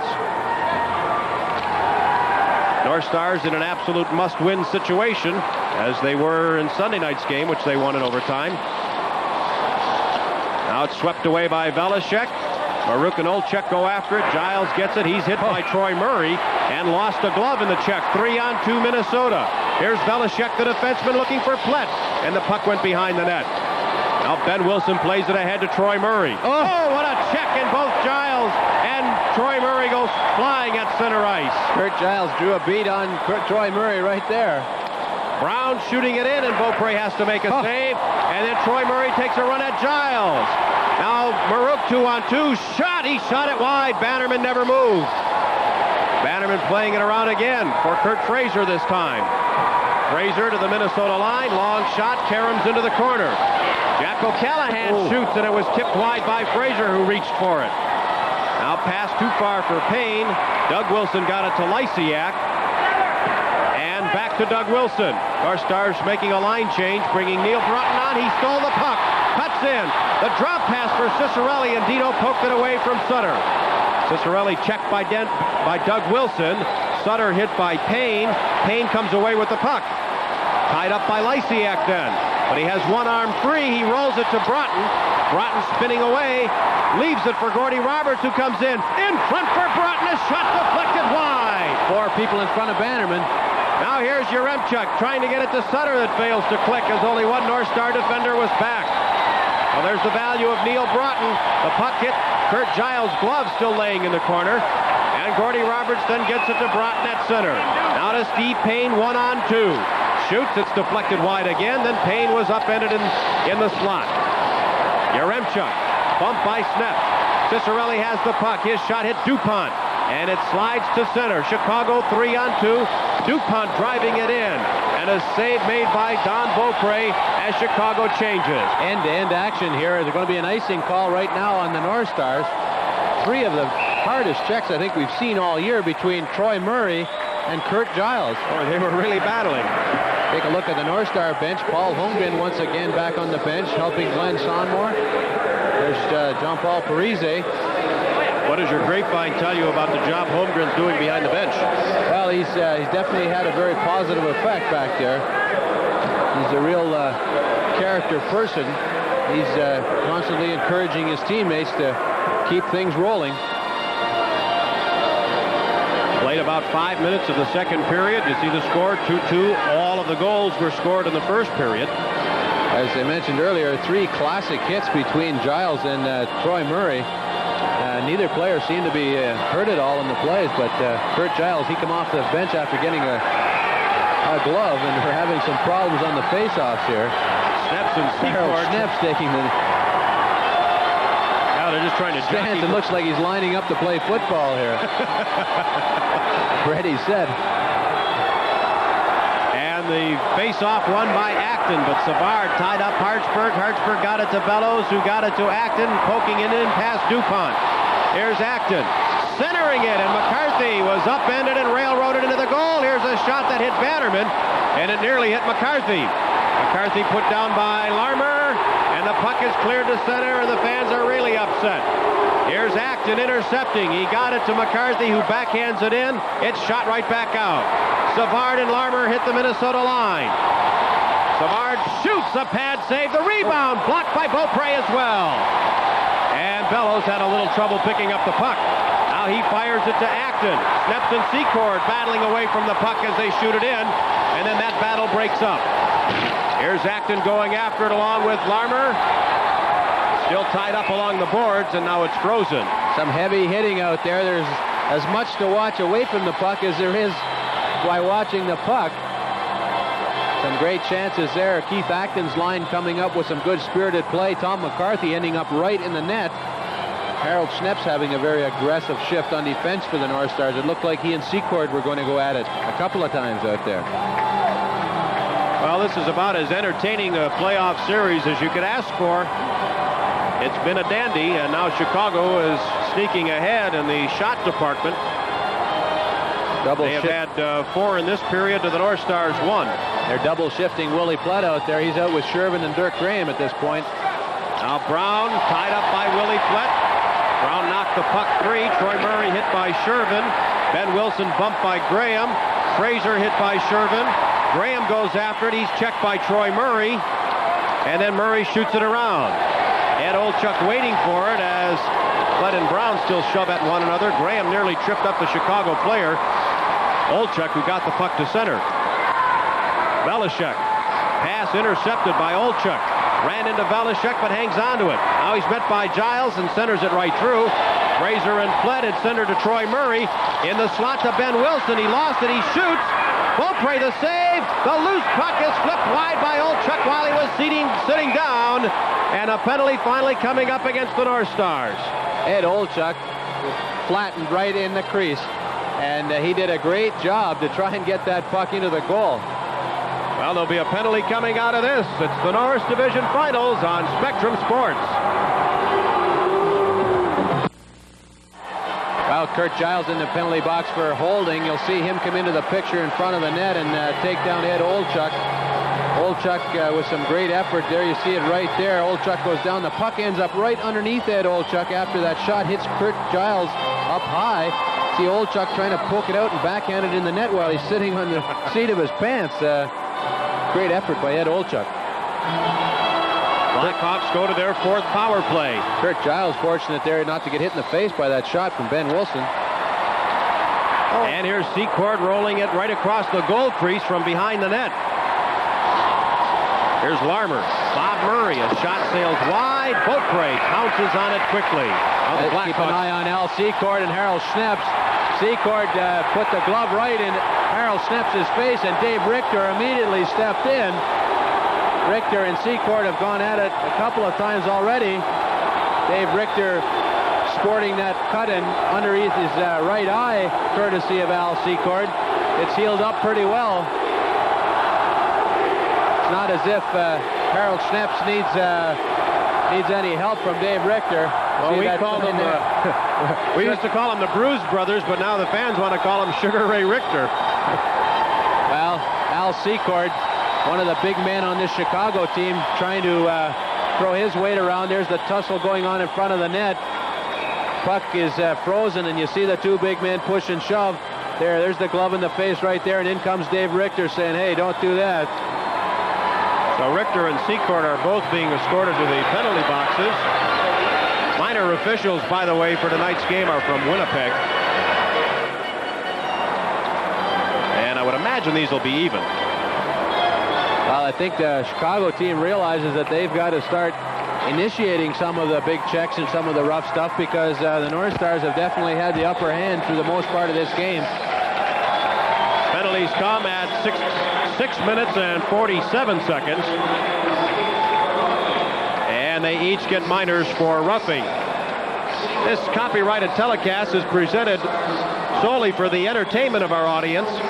Any reproduction or other use of the pictures, descriptions, or accounts of this game without express written consent of the North Star Hockey Partnership is prohibited. They're examining the mesh at the back of the net with all that heavy traffic back there. They want to make sure that there's no holes or any cuts in that mesh. Minor officials looking at it. Dennis Savard making sure everything's all right from a Chicago viewpoint.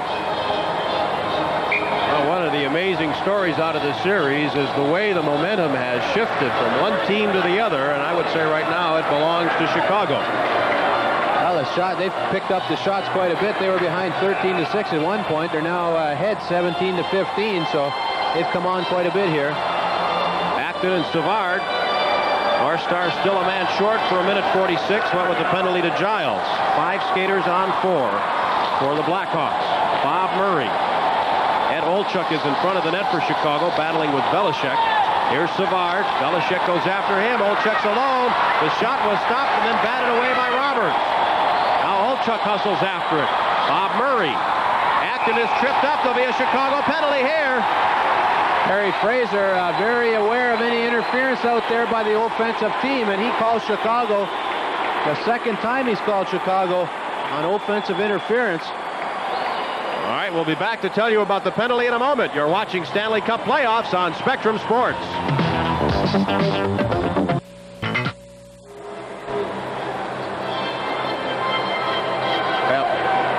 Bob Murray from the point there trying to get his shot off, and you see Ed Olchuk go through and spin around Keith Acton. That's the tripping infraction.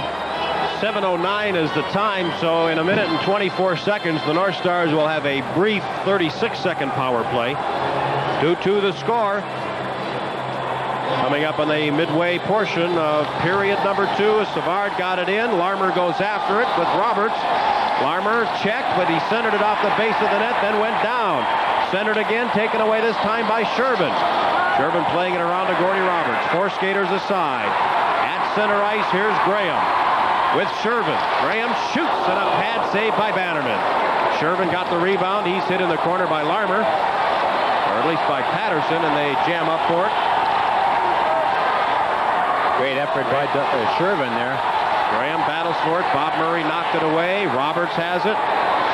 Centered it, and it was tipped away by Larmer. In 45 seconds, the North Stars will have the power play. Bob Murray turned aside by Graham. Shervin is going off in favor of Dennis Marouk. Now Savard. The pass was behind him. Marouk got his stick on it. Savard goes back for it. Backhands it into the zone.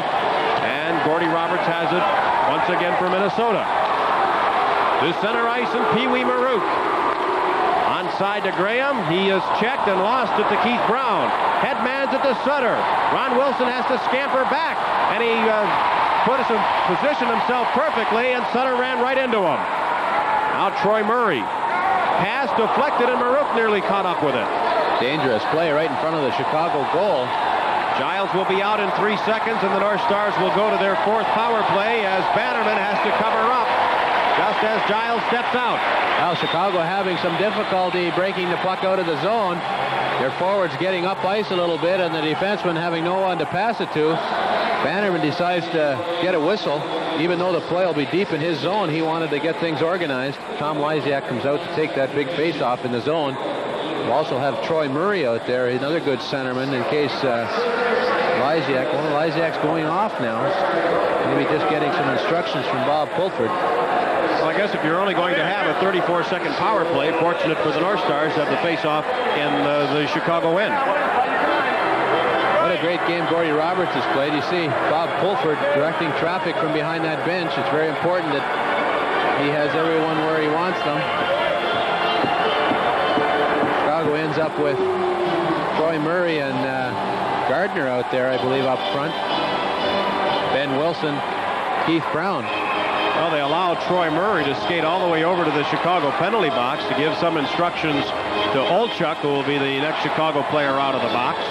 North Stars will have to be aware of Olchuk coming out of the box, not let him get behind them. North Stars 1 for 3 in the power play. That power play goal by Hartsburg. Here's Willie Plett walking in front, center to Marouk, a shot and a goal that went off his skate, I think. Well, Marouk was pretty well tied up, but that puck deflected off his skate. Tony McKigney with the good play coming out of the corner. And that's a big goal for the North Stars. They only had 34 seconds on the power play, and with that face-off in the corner, it really backfired on Chicago, taking that whistle and getting the face-off in the corner. There's Willie Plett walks it out of the corner, and he slides it right through the goal crease and hits Keith Brown on the skate and goes in.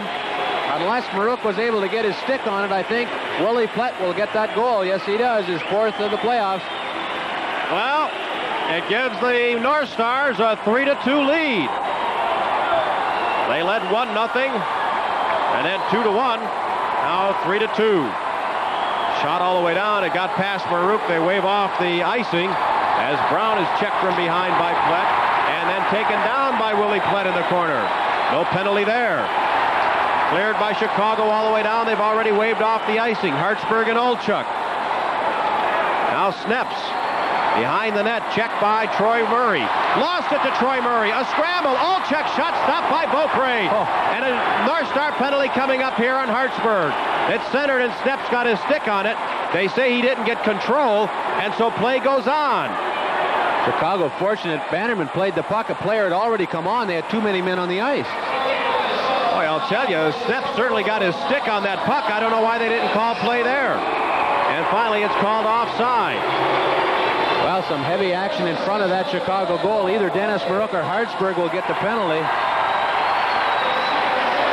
Glenn Sonmore looks on, and Willie Plett throws a couple of big checks, which he's done almost every shift.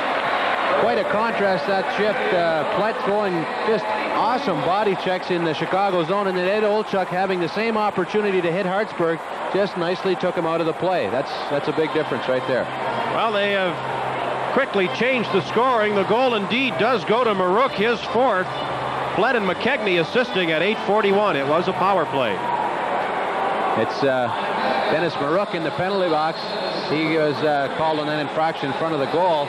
Gets a tripping call. It could have easily been 3 or 4 other things as well. Like, he really did a number on the Chicago player. Well, for Chicago, it'll be their 5th power play. And you don't want to give them too many of these. You have to feel that after the referee has given Chicago 2 penalties for offensive interference, that he's got to be looking for something to give the North Stars. Here's Savard. He took it away from Roberts, who was tied up by another Chicago player. Now Beaupre spins it away from Larmer. Secord tried to play it to the point. It's taken away by Broughton. 2-on-2. Graham shorthanded, a blast right on the rebound of Broughton, but it's batted away by the Chicago defenseman Bob Murray.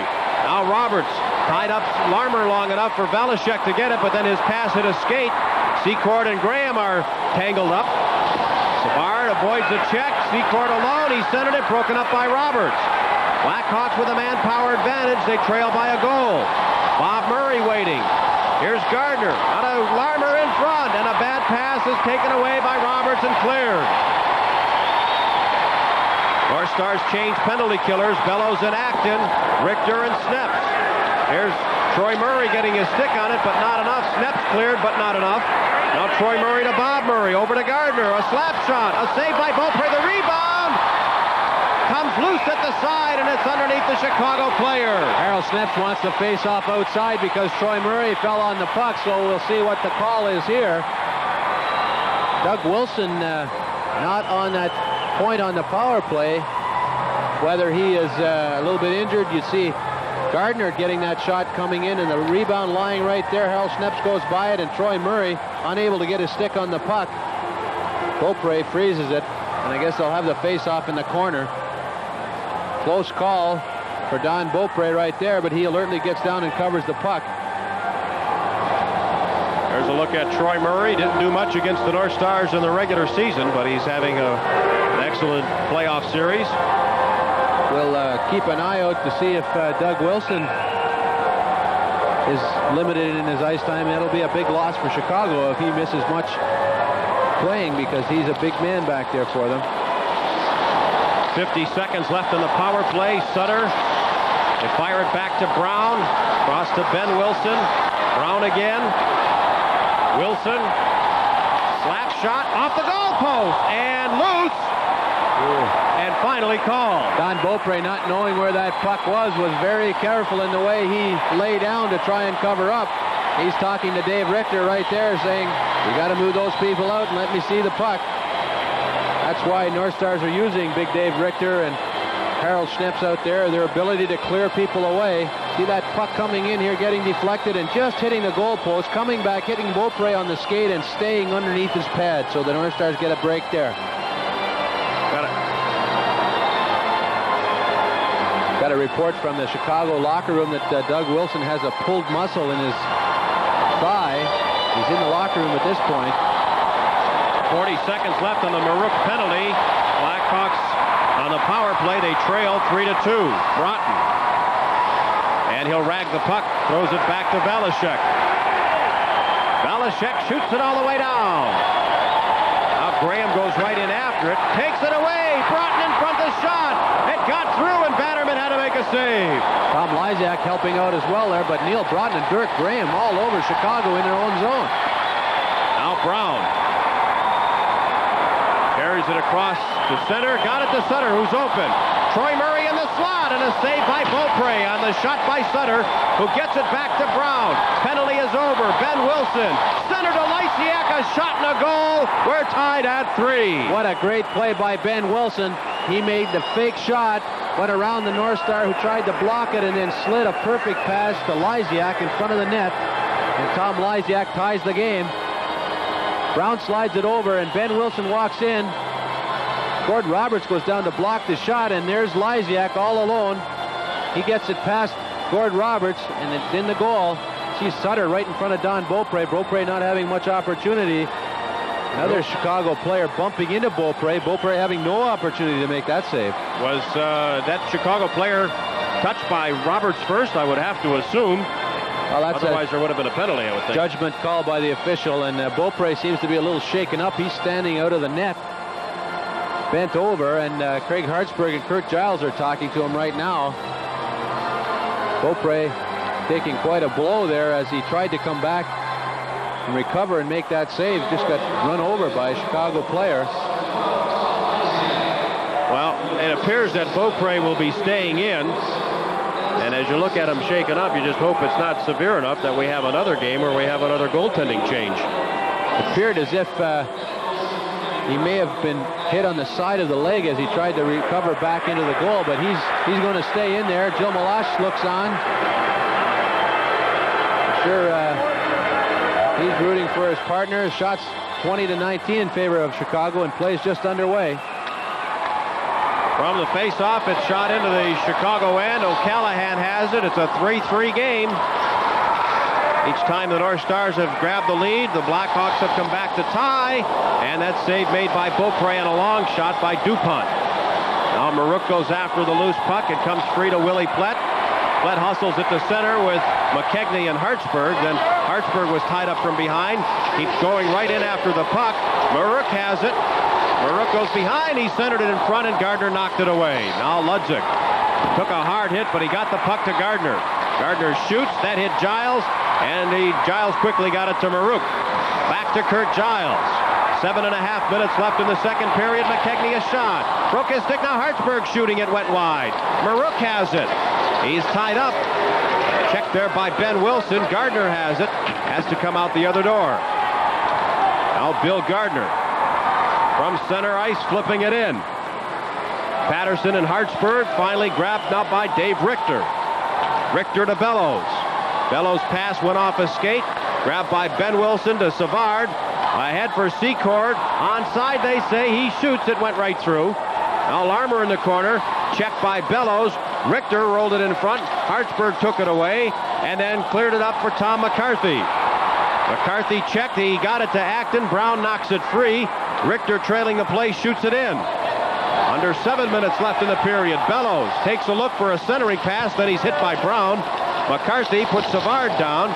Puck comes back to the point where Larmer takes it for Chicago. Now to Savard. With Secord, they hit the Minnesota line. Savard to Bob Murray. Alone shooting. Oh, the shot went wide, and I don't know how. DuPont a shot. Knocked down by Richter. Here's McCarthy. Flipping it ahead. Too far for Acton. And they wave off the icing as both teams change. I'll tell you, that shot by Bob Murray didn't miss by much. Secord's pass deflected, grabbed by Payne, now ahead to Broughton. Broughton cutting right in, the shot deflects wide. Cicerelli has it. He's met in the corner by Bob Murray. Yaremchuk cleared but not out. Velishek nearly lost it, then he played it behind for Cicerelli, walking right in. Bannerman the save, and then he covers off. Well, both teams going all out. Good recovery by Jerome DuPont, getting back on Neil Broughton on that break down the wing by Broughton. And a good play by Randy Velishek to keep the puck in. Close call at the side of the net as Cicerelli tried to come around the corner and stuff it in, but Bannerman got over there with the pad and blocked it off. Well, I don't want to sound like a gloomy Gus, but the North Stars don't have that spark that they had in the first 15 minutes in the Chicago zone. Yes, I would agree with you, Frank. The Chicago team seems to be getting in with the two-man forecheck much more effectively at this point, and that's something that the North Stars need to get turned around quite quickly. Neil Broughton out there with Dirk Graham and Steve Payne. Broughton and Graham have really done a job out here, particularly killing penalties. There's the time left in the period and the score. As you look at one of the many cameras covering the game tonight for not only Spectrum Sports, but also Sports Vision in Chicago and Hockey Night in Canada here for tonight's battle between the North Stars and the Blackhawks. Tom Lysiak waits the face-off here. Sutter broke his stick and had to go get a new one just as they were ready to drop the puck, so everything seems to be in order now, and they'll line up for this face-off in the Chicago zone. 3-3 game. The shots slightly in favor of Chicago. It's a tense one. And a do-or-die situation for Minnesota. Long lead pass for Yaremchuk is picked off by Giles. Took a bit of a gamble, but he made it work. Now Ben Wilson shooting it around. Patterson finally knocked it ahead to Yaremchuk. He's checked. Here's Sutter. Swept off his stick by Giles. He's breaking up the Chicago rushes single-handed. Fired a pass that went off Broughton's stick. Bannerman shooting it around. Now Sutter has it as the North Stars have changed defensemen. Hartsburg and Sneps. Here's Lysiak bearing down on Sneps. He shoots. Broken up by Harry. And the loose puck to Sutter. Centered it. High in the slot. DuPont a wrist shot. A stick save by Beaupre. And Hartsburg puts it out of the rink. Harold Schneps really limping out there. He came up with a big block on that shot. Hartsburg able to get the puck out of play. See Dirk Graham and Bob Murray talking things over a little bit, but Harold Schneps with that big block as Tom Lysiak came in and had a great scoring opportunity. North Stars make a change, bring out the Marook line. Dirk Graham and Neil Broughton go off. Well, nothing is coming easy in this series. Well, they've really been good. There's Harold Schneps at the bench. He's limping quite noticeably after taking that shot from Lysiak. When you talk about intense and unpredictable, well, anyway, the Twins beat the Tigers 11-2. I didn't mean intense and unpredictable about that. I meant Montreal beat Quebec. The Twins are going great. Anyway, that battle for Quebec province is now tied at 3 games apiece. Big face-off here. Troy Murray gets a second chance at it. Marook getting ready. 5:12 left in the second period. Now they jam up for it. Here's Hartsburg going after it. McKegney is in there throwing his weight around as well. And they freeze it. Once again, you notice a little hesitation on the part of the North Stars to go after that puck, and that's something they weren't doing in the first period. Little lack of communication maybe right there. You see them talking it over. They have to just pounce on that puck at every opportunity. Faceoff comes outside the zone as a Chicago player was instrumental in causing the delay. You had a look at Tony McKegney, who scored the game's first goal at 1:30. 55 seconds later, Steve Larmer answered with a power play goal, and it has been seesaw ever since. Right now, we're tied at 3-3, 5 minutes left in period 2. Olchek, he's perhaps playing one of his better games in the series, has Hartsburg all knotted up. Not enough to get a penalty, however. We'll get a face-off. Olchek made a great play on the face-off, which was outside the blue line. He stepped in to take the draw because the centerman got thrown out. He poked the puck by McKegney and then poked it by Hartsburg, and Chicago ends up with a face-off deep in the zone. So a fine effort by Ed Olchek.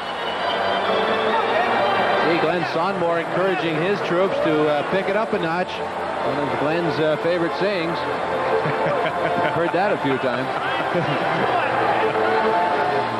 Persevere is another of my favorite Glenn Sonmore words. Every once in a while they'll say, pick it up a couple of notches. DuPont flipping it in. Hartsburg goes after it. Olchek throws him down. No penalty. That one's hard to believe as McKegney throws it to Plett at center. And North Star bench is all standing. Larry Ness and Glenn Sonmore really upset.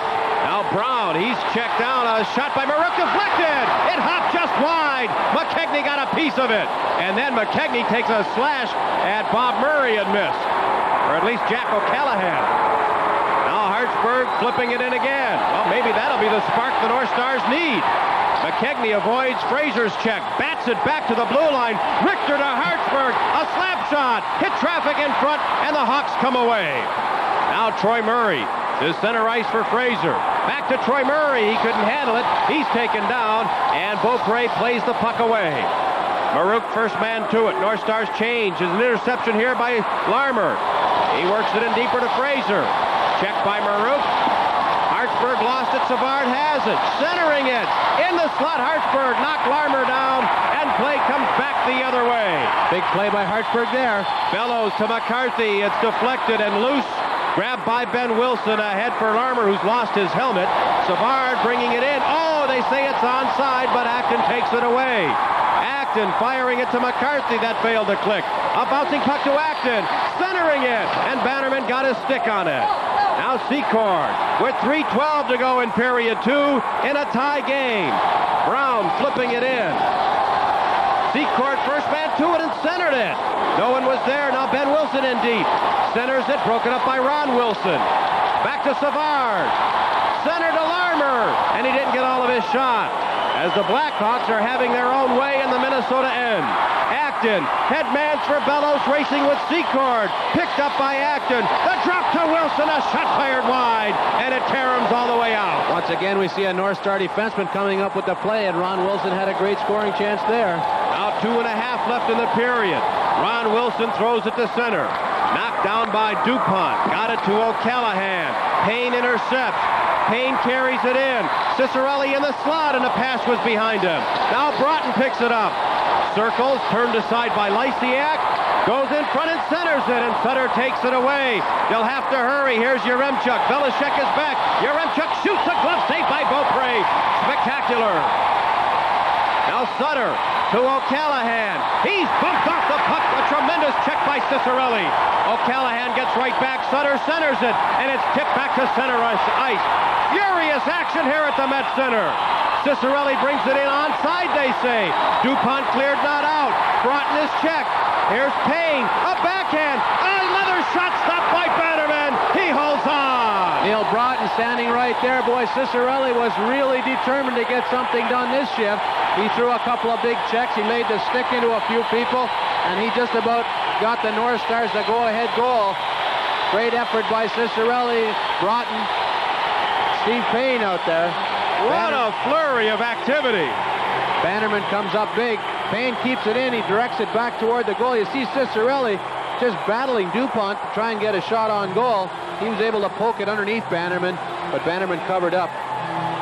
Well, Dennis Marouk will be Wally Shaver's guest coming up at our intermission. And Dick Kramer will have a chance to talk with one of the all-time goaltending greats, Gump Worsley. Well, some great end-to-end action. Cicerelli threw quite a check on Jack O'Callahan at the blue line down at the far end to get that puck out of the zone. O'Callahan recovered pretty well. He was really decked by Cicerelli, and that line stays out there. Under 2 minutes left in period 2. What a great period of hockey Al Secord is playing. He's back-checking and forechecking as good as anyone out there. Savard and Broughton. And now they're in the circle a little too soon. Gerard Gauthier says, wait a minute. Draw to Cicerelli. Shot by Giles. Stick save by Bannerman. Well, those face-offs are so important. North Stars get the advantage there. Kurt Giles getting the shot on goal. There we are. Take a look at all the people doing the game. There's the Chicago crew and ourselves. Back to us. Well, it's one of the specials we get when we have a lot of TV folks in here. We get what we consider a reverse angle look at things from the penalty box. Now the draw to Chicago. Cleared around for Secord. Comes up ice with Savard. Savard is onside looking for Larmer. A couple of players go down. Two-man North Star break. Cicerelli to Payne. Wide open. Lets it go. He sailed it wide. And Savard has the loose puck, but then lost it. Then Larmer lost it. And finally, Ben Wilson is bothered by Cicerelli, so he left it for Brown. Brown shooting it in. Giles and Savard, and it's cleared out for Cicerelli. He stays onside, but penalty coming up behind the play with exactly a minute to go. Kurt Giles gets a high sticking call on Savard. Savard took him out in the corner with a little bit of vigor. I'll tell you, Kurt Giles and Randy Valachek just about tore Dennis Savard in two at the blue line just before that. Some big hits out there. Here's the check here. Valachek comes across, and Savard just decides, I better go down quick here and save my life, and he probably did right there. That penalty at exactly 19 minutes. See Giles heading down the Minnesota runway to the dressing room rather than sit out on the penalty box here. So there'll be minor penalties to both teams. 1 minute remaining in this second period. It's been a great period of hockey. Very, very entertaining. Shocked almost dead even, 23-22. And Bob Pulford got to be pleased at the way his team has turned it around a bit. Chicago really picking up the forechecking and the bumping this period. As you said, they both get minor penalties for high sticking. 19 minutes. The time of the penalties were 4 skaters aside here. Now, finally, a grab by Bob Murray of Chicago with Tony McKegney forcing him back. Rick Patterson has it. Checked by McKegney.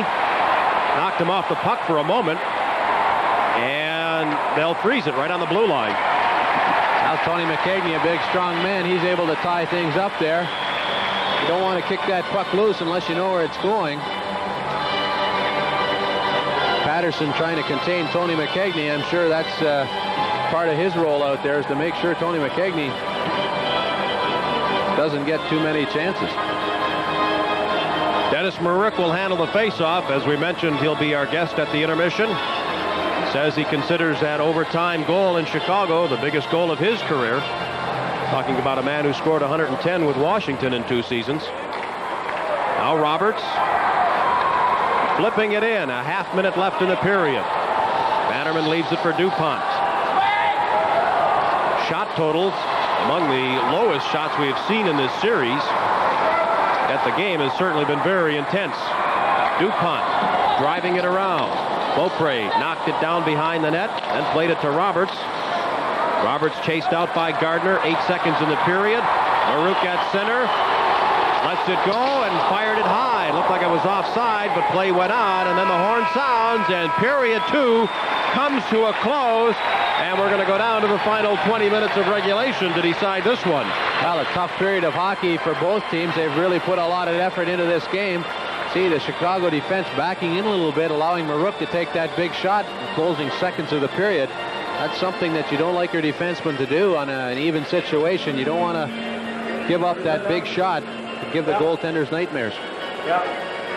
Well, Dick Bramer is standing by, and he'll give us a little bit of a breather. Dick? Frank and Fred, the North Stars have never trailed in this game tonight. However, they've never been in the lead by more than a couple of minutes either, because the Blackhawks have come back every time to tie it up. And right now, after the first 40 minutes, we're even at 3 apiece. Dennis Maruk getting a goal for Minnesota in the second period. Tom Lysiak with the tying goal for Chicago midway through the period. And with 20 minutes left to go in regulation, it's going to be another exciting finish. Of course, the last 2 games have gone into overtime. In our second intermission, we'll give you a final score for the other playoff game that's going on. I'll have a chance to talk with Gump Worsley about the goaltending in this great playoff series. But coming up next, Wally Shaver will have a chance to talk to the man who got the 3rd Minnesota goal, Dennis Maruk.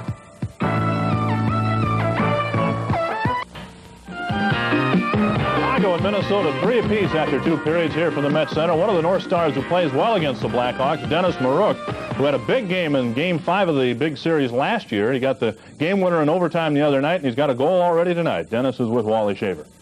Well, once again, Dennis, it looks like the first 10 minutes of the 3rd period is going to be the real telltale sign, and it's going to need some clutch playing to come through for everybody. Yeah, I think especially for our team, because, we lose this game, we're out of hockey. So I think we're going to bear down, and hopefully we can get a goal or 2 and win the game.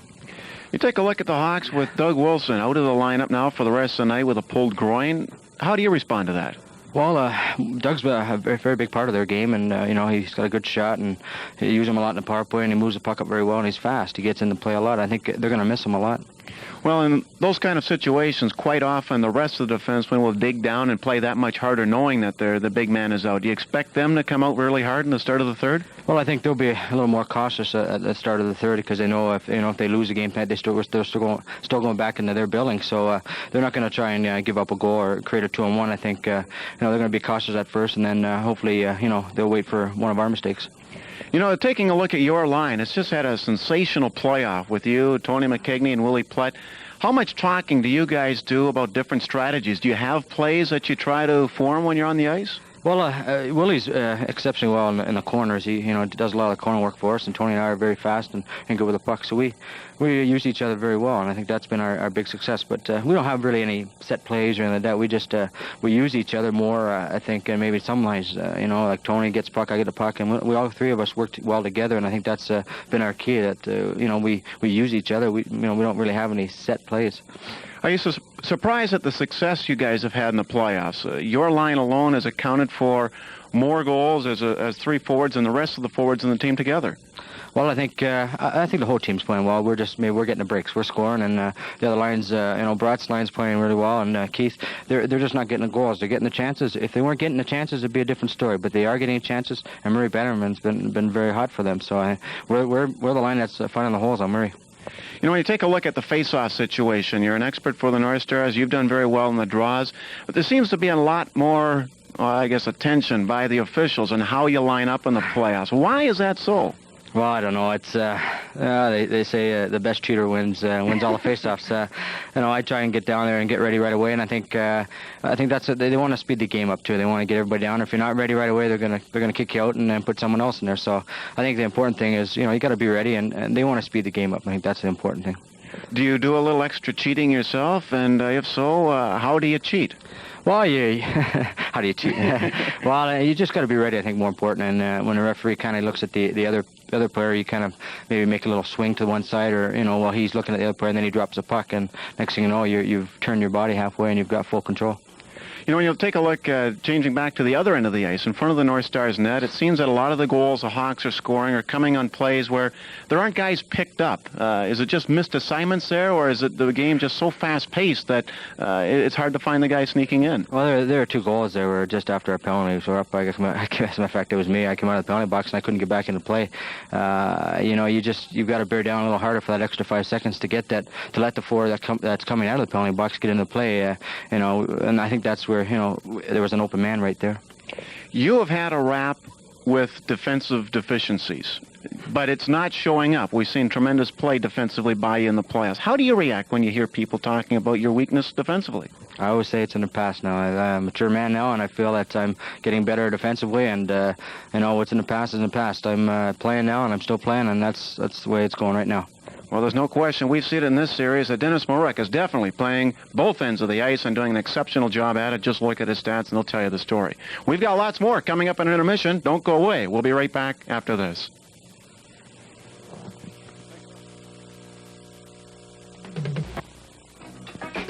Chicago and Minnesota 3 apiece after 2 periods. The North Stars need a win tonight to stay alive in the series, and is the case in every... Chicago and Minnesota tied at 3 apiece in Game 6 of their best-of-7 series. The North Stars need a win tonight to stay alive in the series, and is the case in every playoff series. Goaltending very important in this one, and with us to talk a little bit about the goaltending situation for Minnesota is Gump Worsley. And Gump, the goaltending situation, let's start with tonight. Donnie Beaupre given the call from Minnesota. How do you think he is doing through 2 periods so far? Well, I think he's playing well. The penalties hurt us a lot. They scored one with the penalty, and then a couple of them just seconds after we tried to kill off a penalty. But the goaltending's been pretty good. We've had to make a couple of changes. Gilly, I think, got a little bit tired after the St. Louis series, and he's played, exceptionally well for us. Donnie came in as a kind of a relief pitcher in the game before this one and did a good job, so we started him tonight. It's kind of odd for 2 games in a row, the North Stars changing their goaltenders. What input do you have in that, and what do you look for? What specific things are you looking for when you think, hey, it's not this guy's night tonight? Well, I have input on it. I look to see if they're fighting the puck, like Gilly was in Chicago, and I send word down. I think that the goaltender should be changed, and of course, Glenn has the final word because he's the head coach. But being on the bench, sometimes you don't notice things like that, and I sent it down the end after the third goal, and he took him out after the fourth goal. So, he has the final say on who's going to play goal. But if it just looks as if the guy's struggling a bit fighting the puck, well, that's when you want to make your move. Well, that's when I, get Murray to tell him from the phone upstairs to maybe he should change goaltenders. On the other side of the coin, Murray Bannerman has been an Iron Man for Chicago. He's played all but 13 minutes in the playoff series. Warren Skorodensky, their backup goalie, played a little bit in the Detroit series.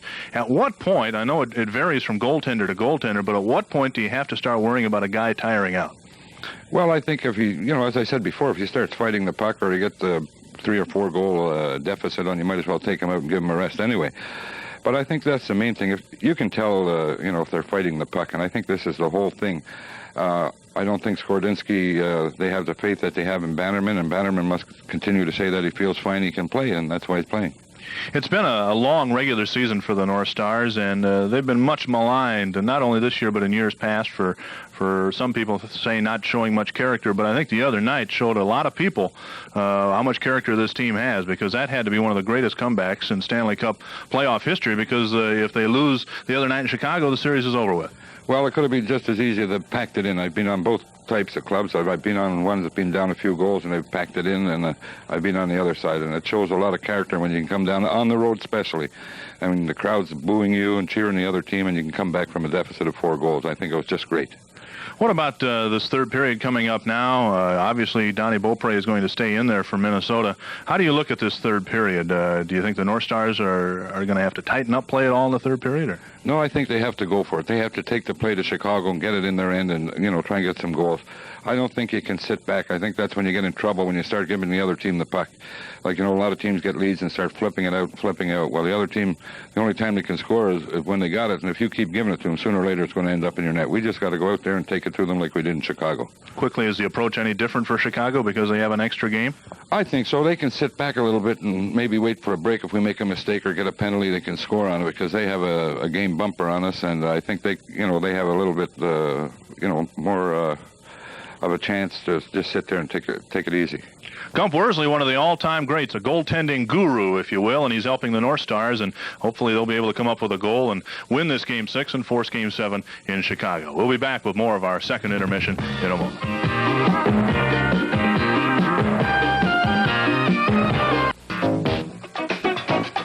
Another goaltender great for Minnesota was our former North Star, Fern Rivard, who played for the North Stars from 1968 to 70 and from 73 to 75. Tim Siegel of Inver Grove Heights was the first person to identify him. He wins tickets to either the Thursday game against Edmonton in Game 3 of that series or a Twins game of his choice. Montreal has stayed alive in their series with Quebec. 5-2 the final score, and in that series as well, home ice has not meant that much. Tonight's game in Quebec, but Montreal winning it 5-2. George McPhee with a goal and an assist. Ron Flockhart with a goal and an assist. And Game 7 goes back to Montreal, and the series is tied at 3 apiece. Now let's go over to Wally Shaver. Well, you talk about a seesaw battle, and that we have tonight. Minnesota scores, Chicago ties it up. It's been that way all game long, and it's exactly what happened in the second period. Now, you talk about how important face-offs are. We just talked to Dennis Marouk about that. You be the judge on whether or not he cheated on this draw. But the North Stars' lead came in the second period as Dennis Marouk won a face-off deep in the Chicago zone, and the play developed from there. Off into the corner it went as McKigney pushed it off to Platt. He then cut out in front. His centering pass was blocked off the skate, it looks like from our angle, of Keith Brown, and deflected past Bannerman and into the net. Here's another angle from it a little further back. You see Platt cutting out in front. Marouk was tied up by Brown, but the puck in so doing hit Brown's skate, goes into the net. We don't know if they're going to change it or not. Who cares? It was 3-2 Minnesota at that point. And then the Hawks keeping the play in the North Star zone. Back on the point. Here's Ben Wilson getting away from one check and centering it to Lysiak, who's all alone, and a quick snapshot. And the Hawks had tied up the game at 3 apiece. Another angle of that goal, and you'll see how Chicago, 3 times in this game, have scored goals on having players left alone out in front of the Minnesota net. Picking up the checks in the third period, I think, is going to be very important for the North Stars. So at this point, both Marouk and Lysiak getting their 4th goals of the year, or playoffs at least. Minnesota out shooting the Hawks 23-22 after 2. They were led by Marouk and Cicerelli with 2 apiece. Meanwhile, Jerome Dupont had 3 shots for the Hawks. Just a hunch, but are you ready to go for our 3rd overtime game in a row? Geez, who knows? It could easily happen with these 2 teams. Well, it's going to be interesting to see what happens in the 3rd period. The North Stars had some great spurts in each period, but I think in the 2nd period, Chicago may have outplayed Minnesota a bit. Well, I think overall on the game, Chicago's had a slight edge. They seem to have better control once the puck comes into the Minnesota zone. They're getting a few good shots off on net, and it's keeping Donnie busy. Not as many shots in the last 2 games, but it's still a busy night for the goalies. Well, again, we're hoping to have more hockey for you, but we have a full season of Twins baseball. They won big tonight, 11-2 over the world champion Detroit Tigers. They come back home this weekend, and we'll have games for you Saturday night and Sunday afternoon live from the Metrodome. Join Harmon Killebrew and me this weekend for 2 of the 3 games between the Twins and the Baltimore Orioles. And if the North Stars survive this round, they go up against the Edmonton Oilers for the 2nd year in a row. We'll have all the playoff action from the Met Center in that series live on Spectrum Sports. Let's go upstairs to Frank and Fred. One of the key plays of that 2nd period involved a tremendous collision with Randy Velishek and Dennis Savard, Fred. Well, you know, they definitely have got to try and stand up Savard. He comes down, he likes to cut across that blue line and freeze the defenseman. Randy Velishek, he gambles and he comes across. If Savard had been able to get that puck over to Larmer, the North Stars were in a lot of trouble. They had a back checker, but I think Larmer was ahead of him. So, he was. It was a gamble. It'll make Savard keep his head up a little bit as he crosses that blue line. All right, but now do the North Stars pay that close attention to him here in the 3rd? I think Mr. Worsley-Gump was correct in saying that the North Stars have to just go out and take the game to Chicago and try and make something happen here, because that's when they play most effectively. They get in and bump and bang forecheck and really make Chicago break down. So I hope they can do that this period. Also involved in that collision was the North Star defenseman Kurt Giles. I thought he had an outstanding period. Oh, he definitely did. He's really taken charge out there, and he's a player who's got an ability to throw real hard checks, but clean checks. And he's played very, very well for the North Stars here tonight. Ed Olchuk, I thought, had an outstanding period for Chicago. He's played very well, as we've mentioned so many times. He was the player that ran into Beaupre when Lysiak scored that goal. We're having a little problem in the stands here. This is kind of the type of thing we see in Chicago quite a bit, but it was a great period of hockey, that 2nd period, and I'm sure these fans are in for equally as good a period in the 3rd. Oh, I don't know. Dick Bramer talked about the 3rd straight game of overtime. I don't know. The emotions would be pretty well strained, at least from my point of view anyway. It's been just a tremendously entertaining series between these 2 teams. Well, both benches are ready to go, and they're getting ready to line up here at center ice. North Stars starting Neil Broughton, Cicerelli, and Gordy Roberts and Wilson on defense. A 4-on-4 situation to start the period. That's because there are still 60 seconds left on penalties to Savard and Giles. They were called at the 19-minute mark of period 2. Here we go. The final period of regulation play in a 3-3 hockey game. Neil Broughton at center ice. Sliding in. Leaves it for Roberts. And the pass is tipped by Patterson back to center. Ron Wilson played it neatly to Neil Broughton again. Broughton trying to get around Ben Wilson. He spun around. Broughton gets the puck. Checked by Wilson. Tied up very well. He couldn't center it to Cicerelli. Dino tries to knock it free. Nearly did. And now Kerry Fraser, the referee, blows the whistle. Well, good play by Broughton coming into the zone, forcing Ben Wilson to really have to work hard to tie him up. Wilson's able to tie him up, and then Patterson came in and helped Ben Wilson freeze that puck so Chicago can get reorganized. A lot of burden put on Ben Wilson. Now the fact that Doug Wilson has stayed in the Chicago dressing room. He did not play most of the 2nd period, and apparently will not play the 3rd period with that pulled muscle in his leg. You recall how that happened? I didn't see it at all. It was early in the 2nd period. So the Chicago defenseman will have to pitch in and work a little harder. They're down to 5 here now. Fans are buzzing. Apparently that altercation in the stands continues as Dennis Marouk gets ready for this face-off. 18 seconds left on that 4-on-4 situation. Snaps a shot, and that hit Troy Murray.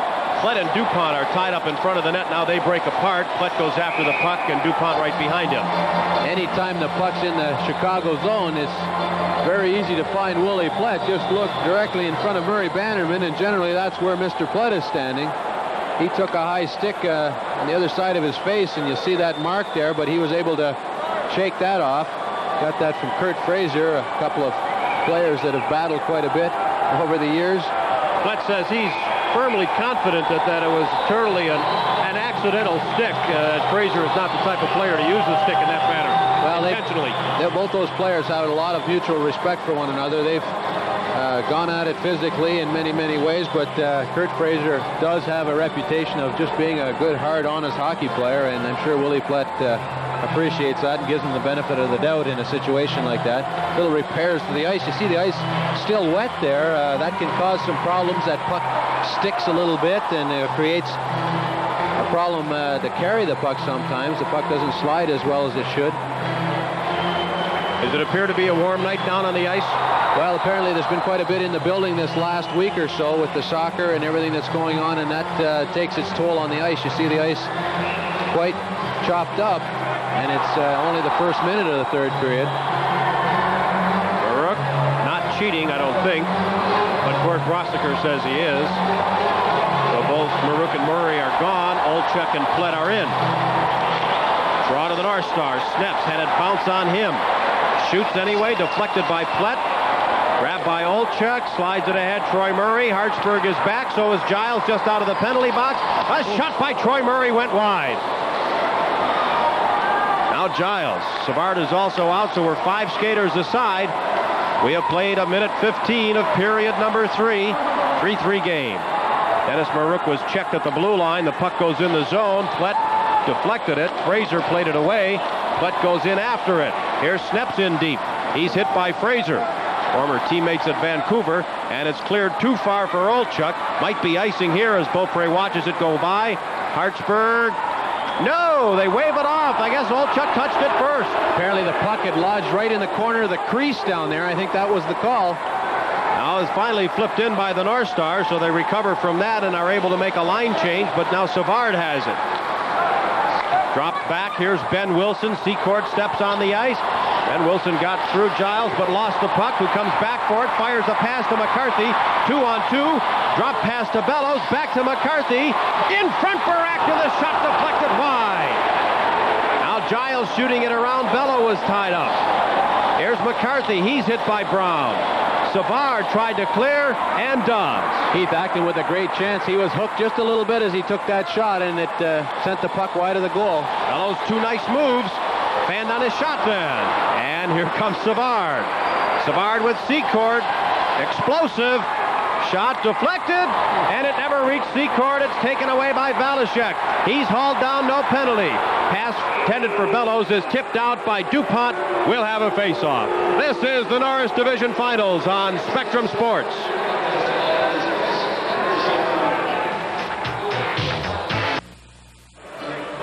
Both teams moving their defensemen up, looking for that go-ahead goal, but they'll have to be careful not to create a odd situation at the other end. A 2-on-1 or a 3-on-2 can be dangerous. An enormously important period of hockey for the North Stars.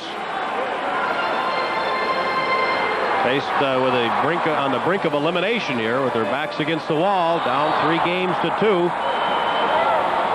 Hoping to force Game 7 at Chicago on Thursday. Roberts kept it in. Broughton centered it. Graham is tied up. Yaremchuk has it. He couldn't get it out. Lysiak is pinned. And finally, Yaremchuk knocks it to center, and Roberts plays it back to Wilson. Broughton tips it into the Chicago zone. Cicerelli and O'Callahan, but Bannerman cleared it away, and the Chicago clearing attempt was deflected, I guess, by a North Star. They waved off the icing. Here's Ron Wilson. Off of Graham's skate, picked up by Cicerelli. Heads to the line, checked by Sutter, got it to Graham. Then Graham lost it as Sutter clears it away. Lysiak brings it to center. Lysiak in over the line for Yaremchuk. He's tied up by Roberts. Ron Wilson shooting it around. Ben Wilson checked by Cicerelli. He springs a 2-on-1. Here's Neil Broughton. A shot off the goal post. And Brown clears the loose puck, but it comes to Broughton again. The shot went wide. Broughton got it to Plett, and his shot went off the end of in heavy traffic. He flips it in. Broughton and Ben Wilson tied up. Graham takes it away and centered it. And Bannerman reacted beautifully and knocked the puck out of play. North Stars with some great pressure, just what we talked about, Frank. Chicago defenseman Ben Wilson standing up a little bit too much, and North Stars getting a 2-on-1. Neil Broughton hitting the post, and then some great pressure by the North Stars deep in the zone. Bob Pulford a little anxious there on that bench, and I'm sure he'll talk to Ben Wilson about gambling this early in the period. We have played only 4 minutes. It's a 3-3 game. And it has been a seesaw contest. George Brossiker getting ready to drop that puck. Here's that 2-on-1. As you see, Wilson trapped along the boards. Broughton with good speed comes down. Brown plays it very well. He stays right in between, allows no pass, and tough luck. Broughton hits the post. Now DuPont out from behind the net. Ahead to Olchuk, looking for Fraser. He shoots it in. Blackhawks worked quite a few minutes during this morning's practice on playing the North Stars boards here at the Met Center. Flett shoots it in this time. Bob Murray first man to it, and Bob Murray throws it right back out. Now Dave Richter waits for the zone to clear, fires it back in, and it got past Bannerman, but harmless. Now Flett checked by a couple of Chicago players. McKegney centers it. It deflects to Richter. A shot, a goal! Dave Richter with that shot from the point catches the lower corner, and that is a huge goal for Dave Richter and the North Stars. Bannerman had come out to play the puck, and the puck took a funny bounce off the boards, got by him. North Stars recovered the puck, got it back to the point, and Richter's shot is on the net. Just beats Bannerman low to the stick side.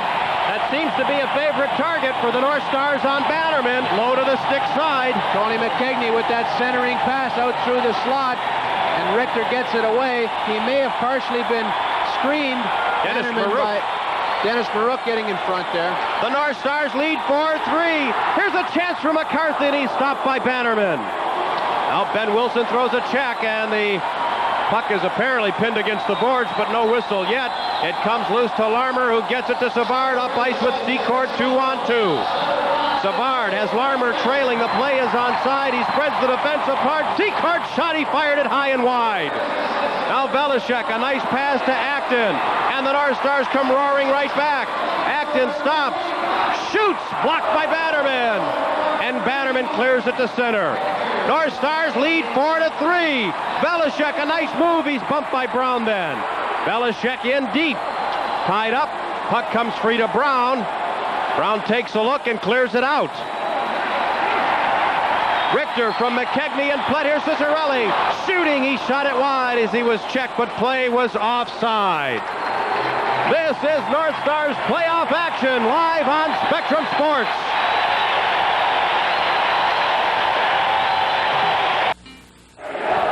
That goal by Dave Richter, not only his first playoff goal, but his first playoff point this year. And it gives the North Stars a 4-3 lead. He's scoring again from McKegney and Flett at 4:31. Here's DuPont shooting it around to Yaremchuk. Now to center ice. He's bumped by Ron Wilson and lost it. Sutter carries it in. It's offside as Yaremchuk and Ron Wilson were tied up. Ron Wilson came diagonally across the ice there to tie up Yaremchuk, and it was enough to throw the play offside. Once again, Tony McKegney's hustle getting in there to pick up that loose puck and center it back pays off in that goal as we take a look at Dave Richter's shot again. See Marouk crossing in front of Bannerman just as Richter shot, and Bannerman's angle was just a little bit off. O'Callahan shooting it in. It caroms off of Ron Wilson. Ron Wilson shooting it around. Backhanded by Graham. Lysiak is there. He's trapped, knocked down by Broughton. Loose puck to Yaremchuk. He's slashed, but sends it in on goal, and Beaupre covers up. Well, Yaremchuk really putting a big effort in there, and Neil Broughton working equally as hard to try and get that puck out of the zone. You know, Broughton had that outstanding scoring chance a little bit earlier. Here's tonight's attendance, 15,097. Nearly full house here, and boy, they are certainly entertained. Back to Broughton's chance. The North Stars didn't get any luck when it hit the goalpost, but they did get a little bit of luck when that puck came back to Richter just before he shot and scored. They certainly did. They threw the puck in around the boards, and I think Joe Meloche will attest to that. He will not go out and try and stop the puck at that end of the rink, because at least 2 out of 10 times the puck will take a funny bounce and he'll get caught out of position. He just stays in the net. 6 minutes gone in the third period. There's the former North Star Bill Goldsworthy and his son watching the game here tonight. Now they wave Troy Murray out. Dennis Marouk goes out, and Marouk says, "I'm being thrown out unjustly." Dennis Marouk has done an excellent job on these faceoffs. Tony McKegney appears to be the one to go in and take the draw against Gardner. Now we're ready. The draw in the slot. It's kept in by Chicago. Brown got it over to Troy Murray, and his shot caroms into the corner. Willie Plett has the rebound. His pass is picked off by Murray. He's walking right in. He centered it, and a goal. We're tied at 4. Pretty play by Troy Murray. He anticipated that breakout pass, picked it off, and what a nice play he made there. Kurt Fraser with the goal. Making a fine centering pass to Kurt Fraser. You see that pass coming off the boards. Plett trying to get it to his centerman. Troy Murray picks it off, comes in at the last minute, slides it past the downstretch Hartsburg, and Kurt Fraser gets it by Beaupre. He played this shift like a man possessed. He was like a demon going after the puck and wouldn't give it up. Good play here. Hartsburg tries to block that ice off. He knows it's a 2-on-1 situation. The puck just gets by his feet, and Fraser buries it, so we're back to a tie hockey game again. It's been amazing how quickly the Blackhawks have been able to come back and score every time the North Stars do. Well, we talk about character, heart, and desire, and it's very obvious that the Chicago team has those qualities in large quantities as well. Kurt Fraser's 5th. Troy Murray gets the only assist. 6:15 the time of the goal. So we're still early in the third period, but tied now at 4. They have just totally alternated goals here tonight, starting with McKegney's early goal, and we're tied at 4. Now the lead pass is broken up by Velishek. Graham has it to Giles, and from center he lobs it in. Cicerelli goes after it, so does Ben Wilson. Broughton gets the puck back to the point. Velishek to Giles, kept it in, shoots, and it got away from Cicerelli as Ben Wilson covered him. Now Velishek is in deep, took a hit, got it to Cicerelli. Dino had it knocked off his stick on a nice play by Savard, who cleared but hands it away to Broughton. Broughton is checked from behind, goes after the puck, into the corner, and Savard rides him off nicely. Cicerelli trying to poke it free, and they'll freeze it. With the score, Minnesota 4, Chicago 4. You're watching Spectrum Sports.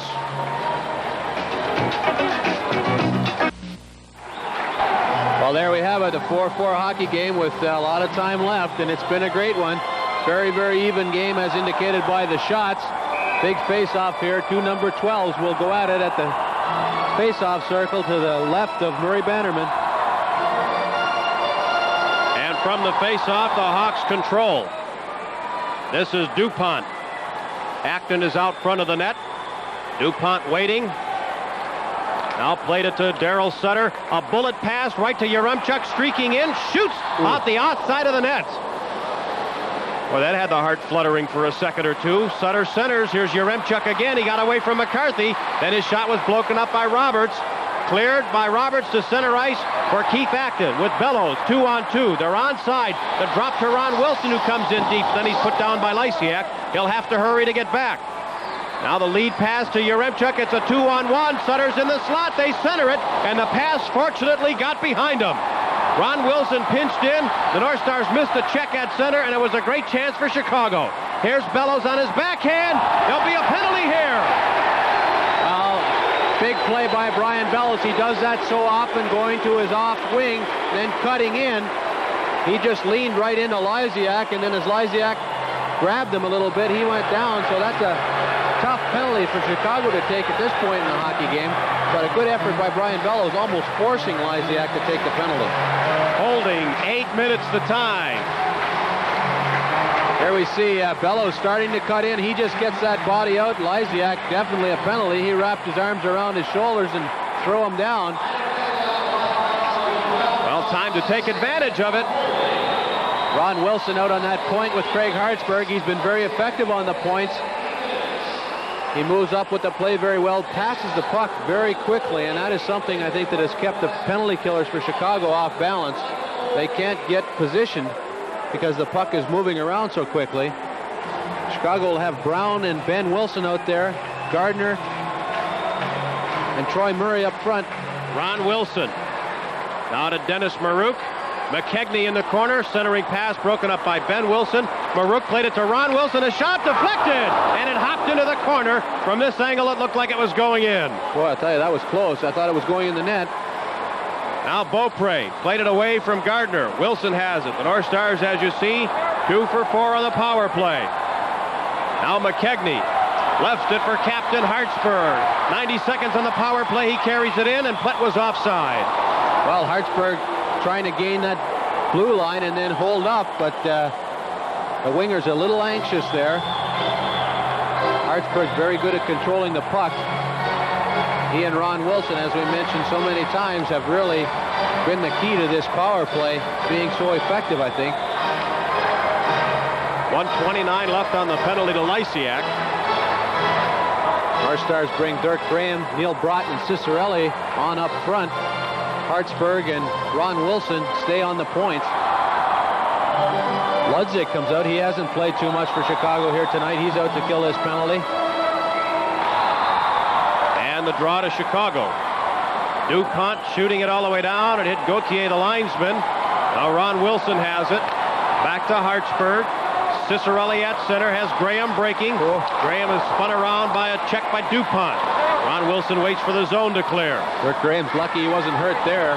Graham played it back, misplayed it. The North Stars will have to regroup. Here's Neil Broughton. Will he go end to end? Sidesteps 2 checks. Carries it to the line. Play is offside. This time Hartsburg was in ahead of the play. The Chicago defense standing up at that blue line, just forcing Broughton to hesitate a little bit, and that timing is just so critical at the blue line.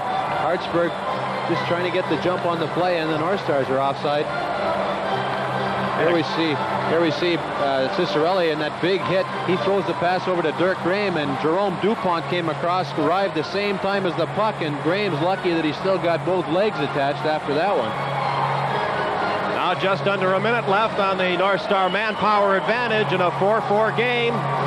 11 minutes to go in the third period. Draw one cleanly by Acton. Giles got it to Roberts. He shoots it in. Banks around off the dasher crazily. Kept in by Giles. Acton had a roll off his stick.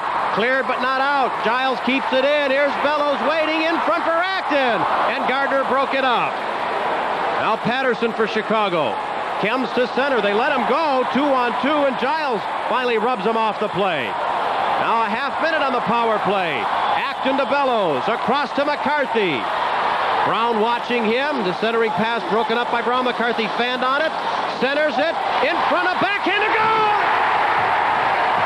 Great play by Keith Acton. He gets that backhand off quickly. And a fine effort by Tom McCarthy to work that puck out. Chicago had everyone back, but somehow Keith Acton got himself in the open, and he converted that shot in off the post. You see Tom McCarthy fighting off a check. Look at all the Chicago people, all 4 guys back there, and Keith Acton gets the backhand shot in off the goal post. Well, there they get the lucky bounce off the post. Chicago having their people caved in a little bit too much there, and Keith Acton finds the seam, and that's a big goal, and a happy Keith Acton on the North Star bench. 3 power play goals and 5 chances for the North Stars. They lead 5-4 as Gardner's shot goes way out of play. Acton's 4th goal from McCarthy, and Bellows, 9:41 the time. The fans give Keith Acton a big round of applause, well deserved here. He's played a great game, and a lot of credit has to go to Tom McCarthy to stay with it. He got a hold of that puck, and look at all the Chicago players, 4 of them back in the zone, but Acton's free, and he makes a fine backhanded shot. Pretty hard to fault Bannerman on that. Off the pipe. It's a 5-4 North Star lead. So you think they're in command of the game? Well, 10 minutes left, and as we've seen so many times tonight, it's never over until it's over. Well, Wally Shaver said the first 10 minutes of the third period would be important tonight, and 3 goals have been scored in that time. 2 by Minnesota, 1 by Chicago. Marouk in front to McKegney. It's deflected away. Hartsburg sweeps it in, but it's taken away by Troy Murray for the Hawks. Leads it to the Minnesota line. Checked by Hartsburg, cutting right in again. And a pad save by Beaupre. Play is called. Kurt Fraser shaken up a little bit there. He was driving for the net. He piled into the side of the net, being checked by Tony McKegney. Probably one of those instances where the net popping free saved a serious injury. He's up and on his feet. The trainer's out to meet him. Here's the great rush by Troy Murray, and look how close that came. He took a second whack at it as he was going behind the net, and then Tony McKegney and Fraser pile into that goalpost, and he's getting some attention from their trainer. Blackhawks have already lost Doug Wilson to a thigh injury. Now Fraser heads up the runway to the Chicago dressing room. Skip there out to attend to him. He's one of the 2 trainers for Chicago. Lou Varga, the other trainer in the training staff, and they do a great job. Trainers don't get as much credit as they deserve. They are an awful big part of a hockey team. There's our story from the Met Center. 9:47 to play and a 5-4 Minnesota lead. Our star players wanting to make sure they have their coverage on this face-off in the zone. Dennis Savard out there with Al Secord and Larmer. I think any signs of momentum for either of these teams evaporated somewhere in the second period. It's been pretty even since at least the middle part of that period. Now Acton and Savard ready to face off. And the draw to Chicago's Secord, but he's checked by Bellows. He centers it anyway. It's taken away by Belichick, who got it to Giles. Acton is breaking ahead. Giles cuts in around Secord, shoots, and Bannerman had a little trouble seeing that one, but spared it anyway. Now Ben Wilson out from behind his own net to Savard at center. With Larmer, they hit the line. Savard to his backhand. Shot broken up by Giles. He is having an outstanding hockey game. And now Acton to center ice with Bellows. And the drop pass was batted away by Brown. And it comes in on Bannerman. Now Acton and Brown. Bannerman waved the stick, and that drew the ire of the fans. You have Ben Wilson with his arm right around Keith Acton, and that'll upset Keith Acton. He's letting Wilson know he doesn't appreciate that tactic. But Keith Acton has really played a whale of a series for the North Stars. Nice to see him get a goal. You mentioned the play of Kurt Giles, and boy, I couldn't agree with you more. Bannerman catching that puck and covering up both Acton and Bellows in there. And you see Bannerman waving that goal stick as if to say, get out of here. Minnesota goals tonight from McKegney, Hartsburg, Marouk, Richter, and Acton. Larmer, Sutter, Lysiak, and Fraser scoring for Chicago. Captain Darryl Sutter out giving his goaltender some words of encouragement. A lot of time left in this game, 9:15 remaining. Face-off, won by Chicago. Shot all the way to center ice. Savard was tripped up. There'll be a Minnesota penalty here. Roberts got his stick on it, and play is called. Craig Hartsburg is really upset. He was trying to line up Savard. That was a planned play off the face-off. Ben Wilson got the draw, and he immediately looked for Savard breaking up the middle. Hartsburg saw it coming and tried to really deck Savard, but Savard just got out of the way in time, and Hartsburg gets a tripping penalty, I believe. See how upset Craig Hartsburg is there. This penalty coming at 11:53. Pick it up maybe right from the face-off and see how that long pass came up the middle to Dennis Savard. Hartsburg trying to really deck him as he tried to receive that pass. All right, I stand corrected. 10:53 is the time. It is tripping. Big Harold Schneps and Dave Richter come out to kill this penalty. The Blackhawks have scored technically one power play goal in 5 chances. However, they have scored 2 other goals just after power plays, 1 2 seconds after a penalty expired, and 1 5 seconds after a penalty expired. So I guess in effect, they are 3 for 5, just as the North Stars are, but Minnesota has a 5-4 lead. There's 9 minutes now exactly left in regulation. Up front are Graham and Broughton. Sneps and Richter back on defense. Sneps apparently having shaken off the effects of that shot. Here's Savard centering it. Sneps bats it away. Broughton pokes it away from Savard. Richter fans on the bouncing puck. It's centered for Larmer, and it rolled away from him. Now Richter is spun around by Savard. No penalty there. Savard playing it back to Gardner at the point.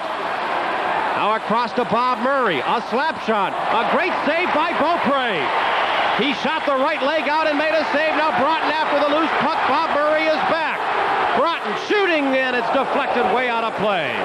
Very experienced defenseman Bob Murray. He knew he was going to stay in front of Neil Broughton, and Broughton wisely respects Murray's ability to defend one-on-one and tries the shot through his legs, but it gets deflected. Good effort by Dirk Graham to get that puck out. Well, it looked like there could have been a couple of penalties back behind the play on that rush up ice. Well, I think from now on in, it'll have to be a pretty severe infraction before they call it. A lot at stake here. We're going to take a look at that long pass up the middle. Hartsburg coming in, trying to cut off Savard, and Hartsburg gets the tripping penalty. A minute 13 remains on his penalty. 8:20 left in the third period. Face off right at the top of the circles in the Chicago zone. Fans applauding here as the face-off won by Chicago. Their applauding announcement on a scoreboard announcing the televised start time of Game 7 in Chicago. That might be a little premature. Valashek was slashed by Troy Murray. There'll be a Chicago penalty here. That started... Now we don't want any retaliatory penalties here. Valashek got the gloves and stick up real high on Troy Murray. The official looked at it, didn't call anything, and then Troy Murray came back with a slash. And it'll be interesting. I think there's only going to be one penalty called.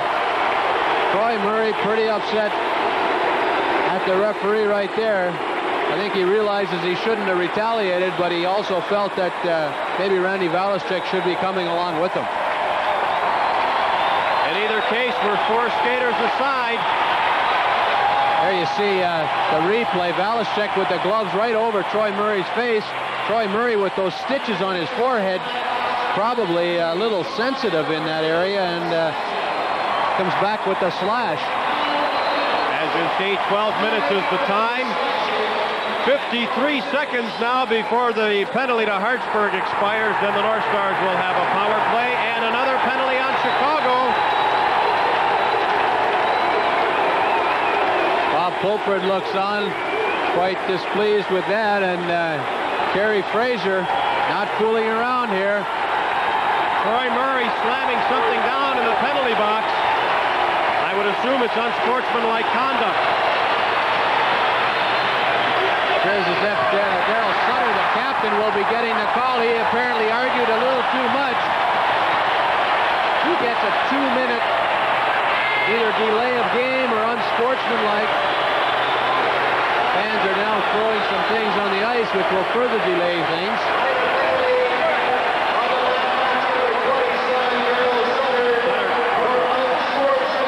Bob Pulford looking on. Chicago players still talking to Kerry Fraser. Bob Murray discussing things back in front of goaltender Murray Vanderman, and Darryl Sutter gets an unsportsmanlike conduct penalty, and I'm sure there'll be a lot said about that call.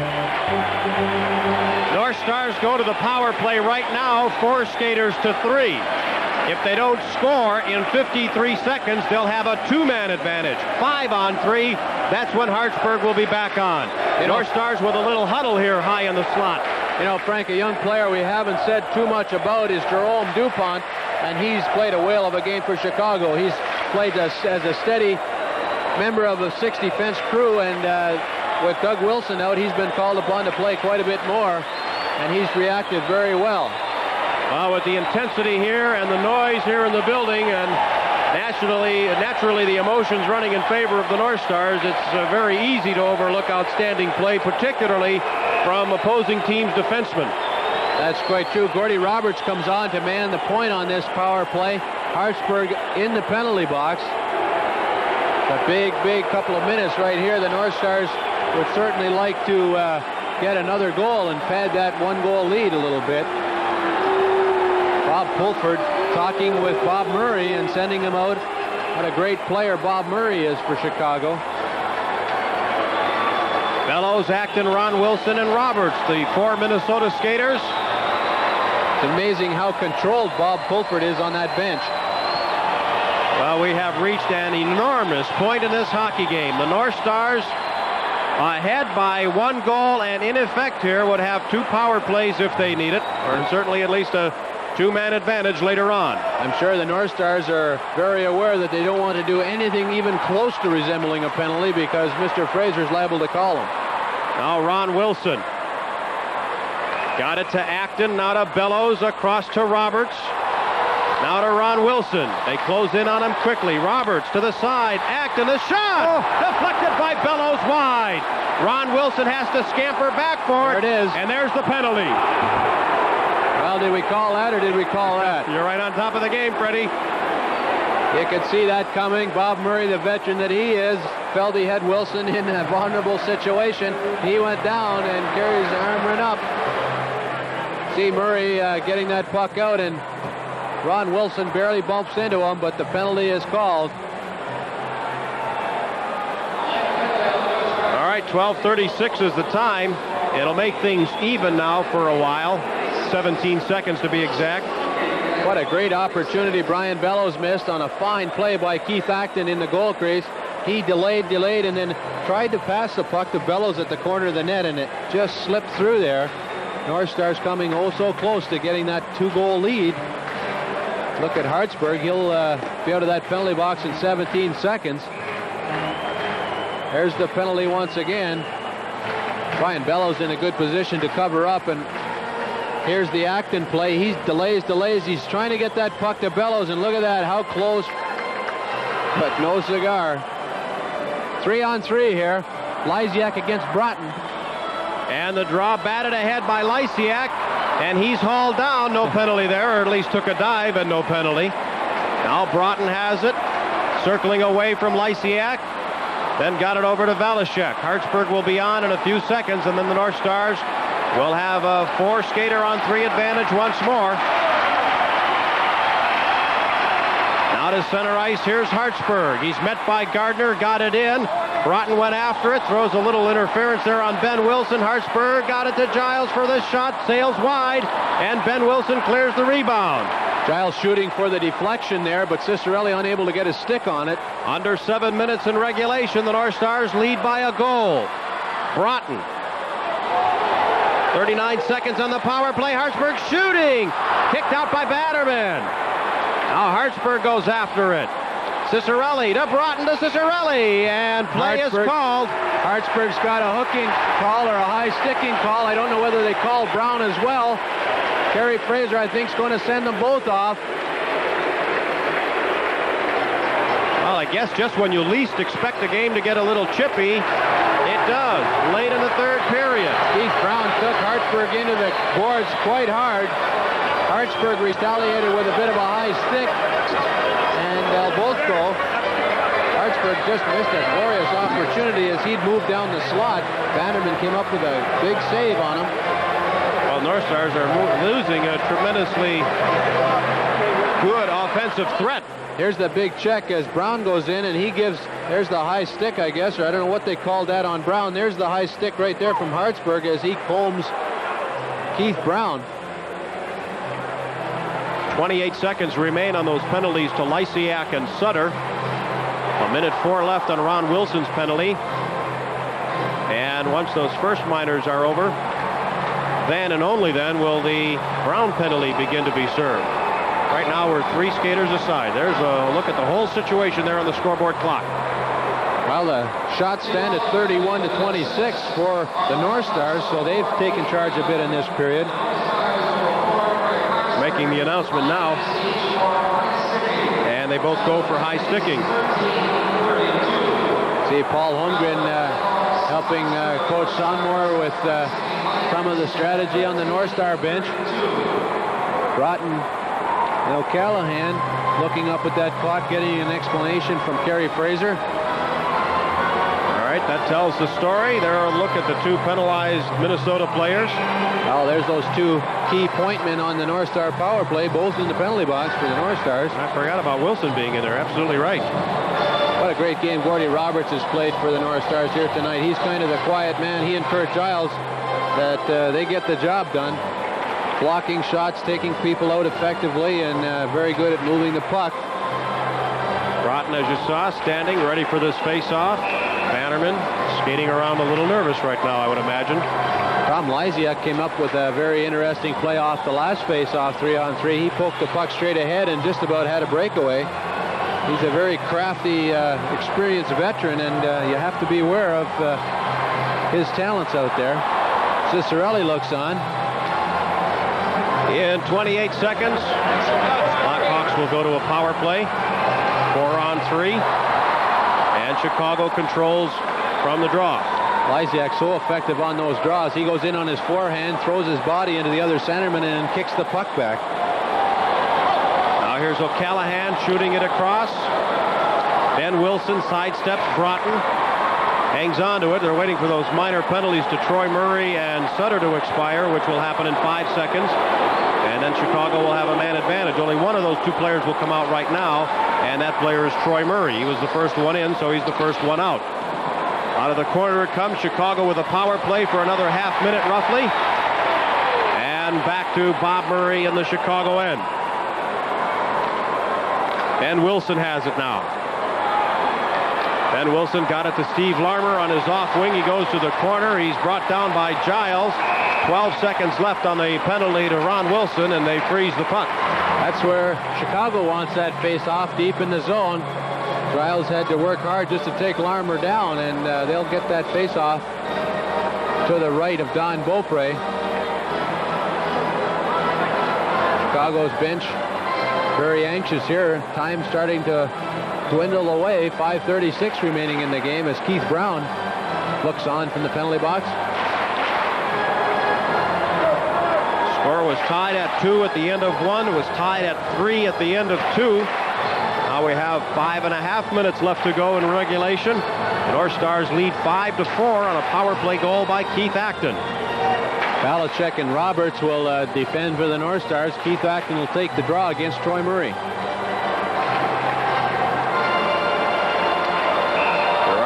Gauthier waiting. So are Acton and Troy Murray. Now Troy Murray finally gets his stick down. Troy Murray bats the puck over to Savard. His pass glances off of Acton. It's bouncing in front, and it's batted away by Larmer. Savard centers it. That was intercepted and then cleared by Acton. North Stars got a bit of a break there. Two Chicago players open in front of the net, but the centering pass hit a defenseman. Now here's forechecking by Acton. He fell over Troy Murray and centers it anyway. 45 seconds left on the penalty to Hartsburg, so we're still 4 skaters aside right now. Savard got it in. Here's Troy Murray. He's had a whale of a period. Centers it, no one's home. Bob Murray kept it in. Now Larmer centering. Troy Murray, a shot and a goal. I think Beaupre got a piece of it, but it doesn't matter. We're tied at 5. I'll tell you, Troy Murray has played as fine a hockey game as I've ever seen him play here tonight. He's come up with some big plays, a great assist on the Fraser goal, and now he ties it up once again on a fine shot, low to the stick side. He gets the centering pass here as Larmer comes in. North Stars shorthanded, and quick, low shot beats Beaupre low on the glove side. Screened by Roberts, or perhaps just didn't have enough time to get across anyway. Just a real quick delivery, I think, more than anything. Puck almost got out of the zone here. Good hustle by Bob Murray, got it into Larmer. And that centering pass comes across, and he didn't waste any time. The wrist shot was in the net. Look at the intensity. You see a lot of intensity on the faces of these players. Tie game again, 4:57. Larmer and Bob Murray get the assist. 15:03 is the time. That was an even strength goal. In 29 seconds, the North Stars will have a brief power play. in the neighborhood of about 26 seconds long.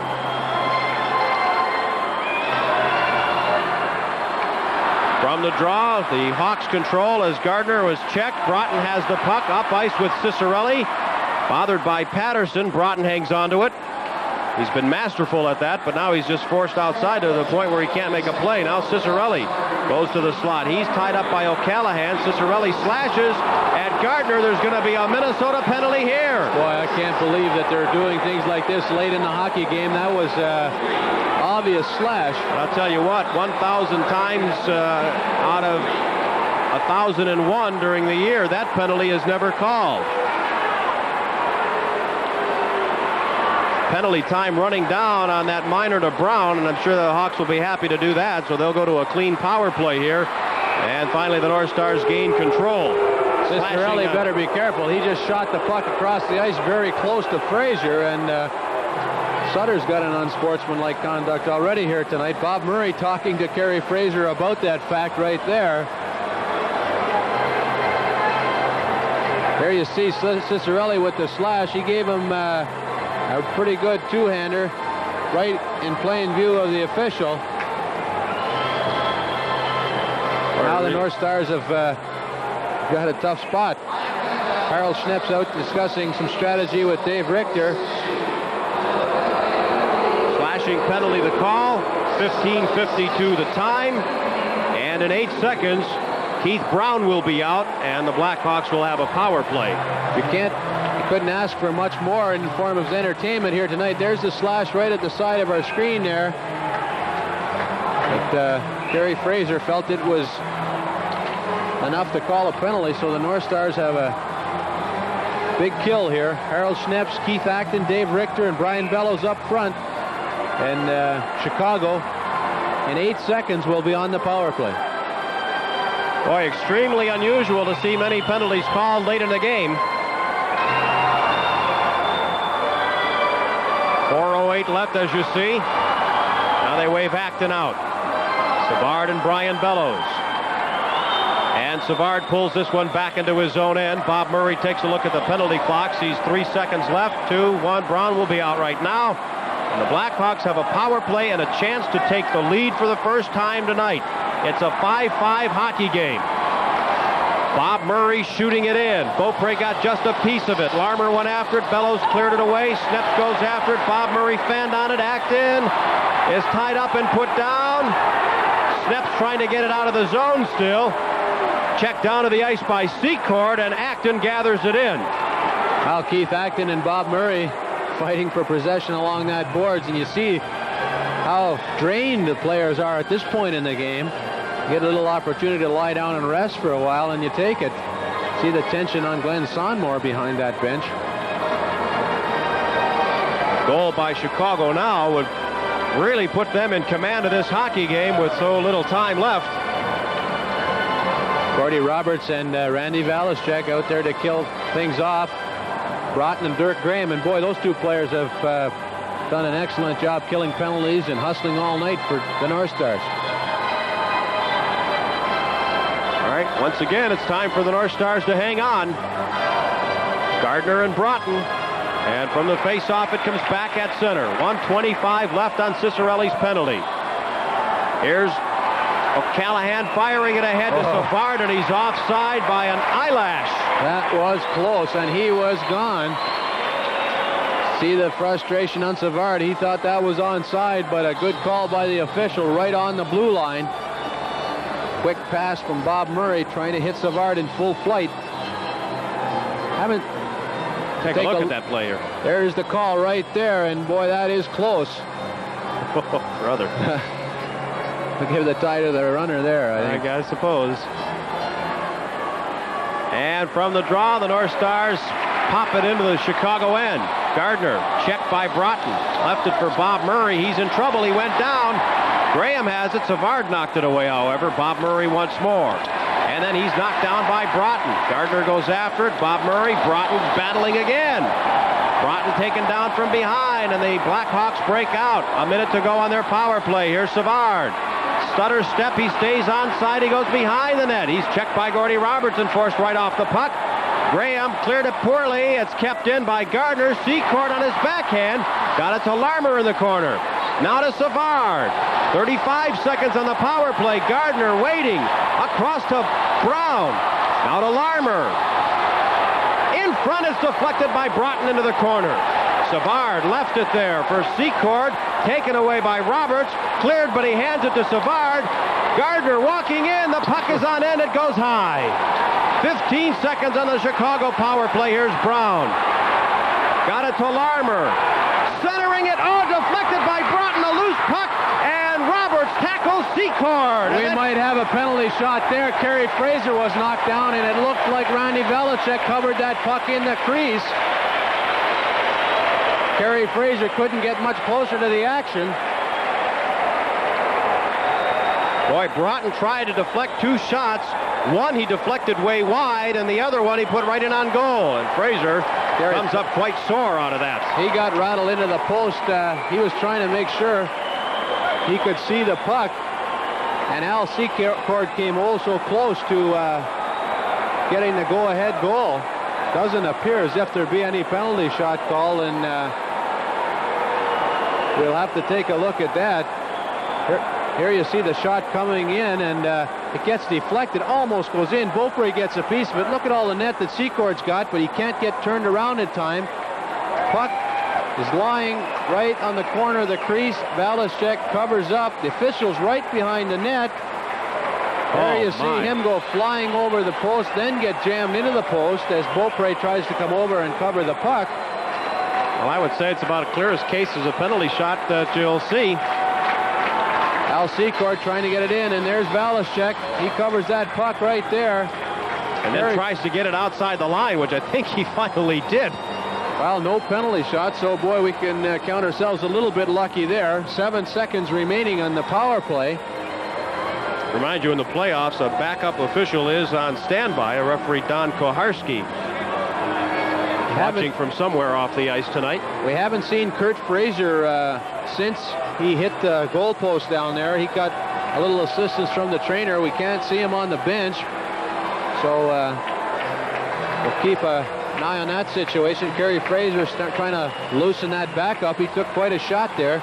Interesting that neither trainer from either of the two teams came out to check out Kerry Fraser to see how he was doing.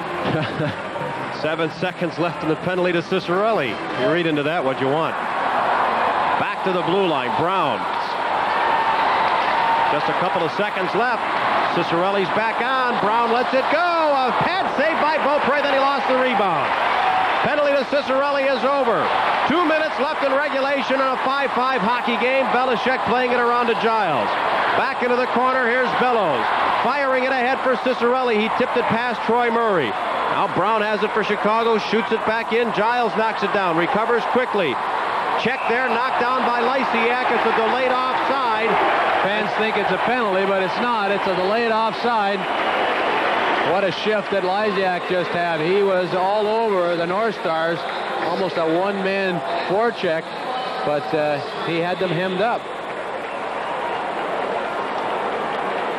10 goals in the game tonight. It's been a high-scoring series. Well, the shots 32-29, so the shots stay very even. A minute 44 remaining, and Al Secord, Dennis Savard, and Larmer out there for Chicago. Marouk, McKegney, and Plett for the North Stars, so both teams get their big units out for the last 2 minutes. 61 goals by these two teams in 6 games. 1:44 left in the third period. The penalty boxes are empty. And here we go. Now Gordy Roberts, watched by Savard.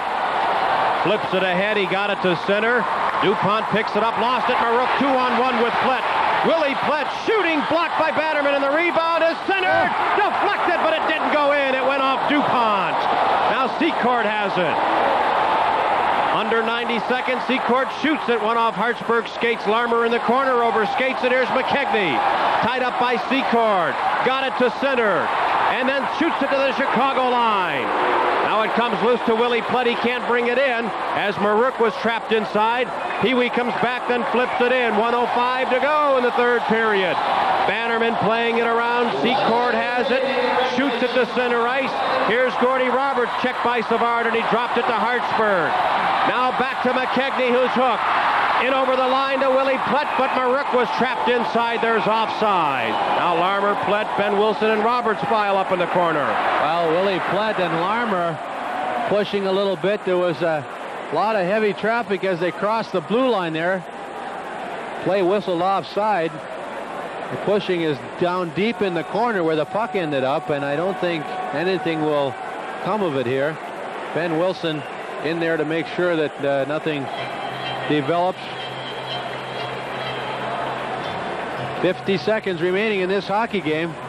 You couldn't ask for much more in the line of entertainment, I'll tell you. They take a look at the last 3 games, 2 of which went into overtime. This third one is 50 seconds away from overtime. And it's just been a tremendously entertaining series. Both teams making their changes, not wanting to stay out there too long. If you can get 45 seconds out of a line at this point in the game, you're doing well. North Stars with a great chance there, a 2-on-1.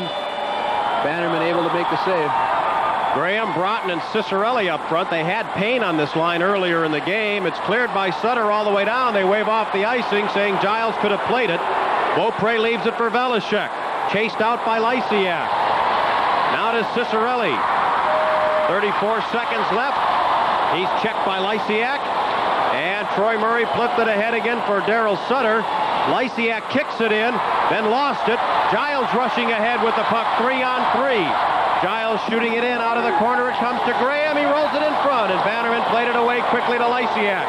North Stars have just made a change. You see the clock as they shoot it in. Now Bellows.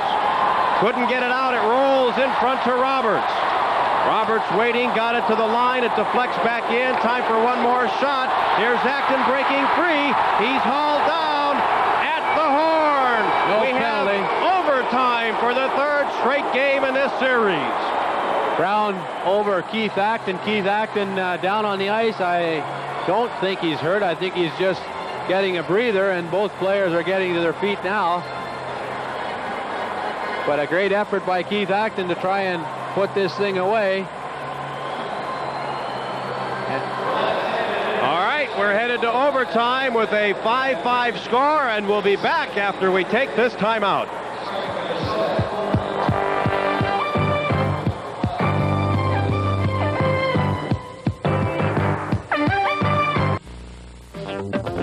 For the 3rd game in a row, Chicago and Minnesota headed into overtime. The North Stars need a win again tonight to stay alive in the best-of-7 series. 5-5 after 60 minutes, and we've got another intermission for you here. And right now, Wally Shaver is standing by with North Star defenseman Dan Mandich, who hasn't been able to play for a few games. Well, I'm sure right about now, Mandy, everybody has just got to be literally exhausted with 3 straight games going extra sessions. Yeah, I feel that both teams have to be totally exhausted, but you saw there in the 3rd period that the Maruk line didn't get much ice time. So I think maybe Glenn, either because when Willie gave the puck away, or maybe he was thinking it was going to be a tight game, he was saving their legs. But I think those guys, if any line has any legs, I think that'll be the line that'll do it. Do you expect now that maybe the North Stars will go with 2 lines, and same with the Blackhawks, to start off in the overtime period and trying to end it quick? You know, that's a question, all coaches think about. Should I go with 2 lines, or what happens if it goes 20 minutes like before?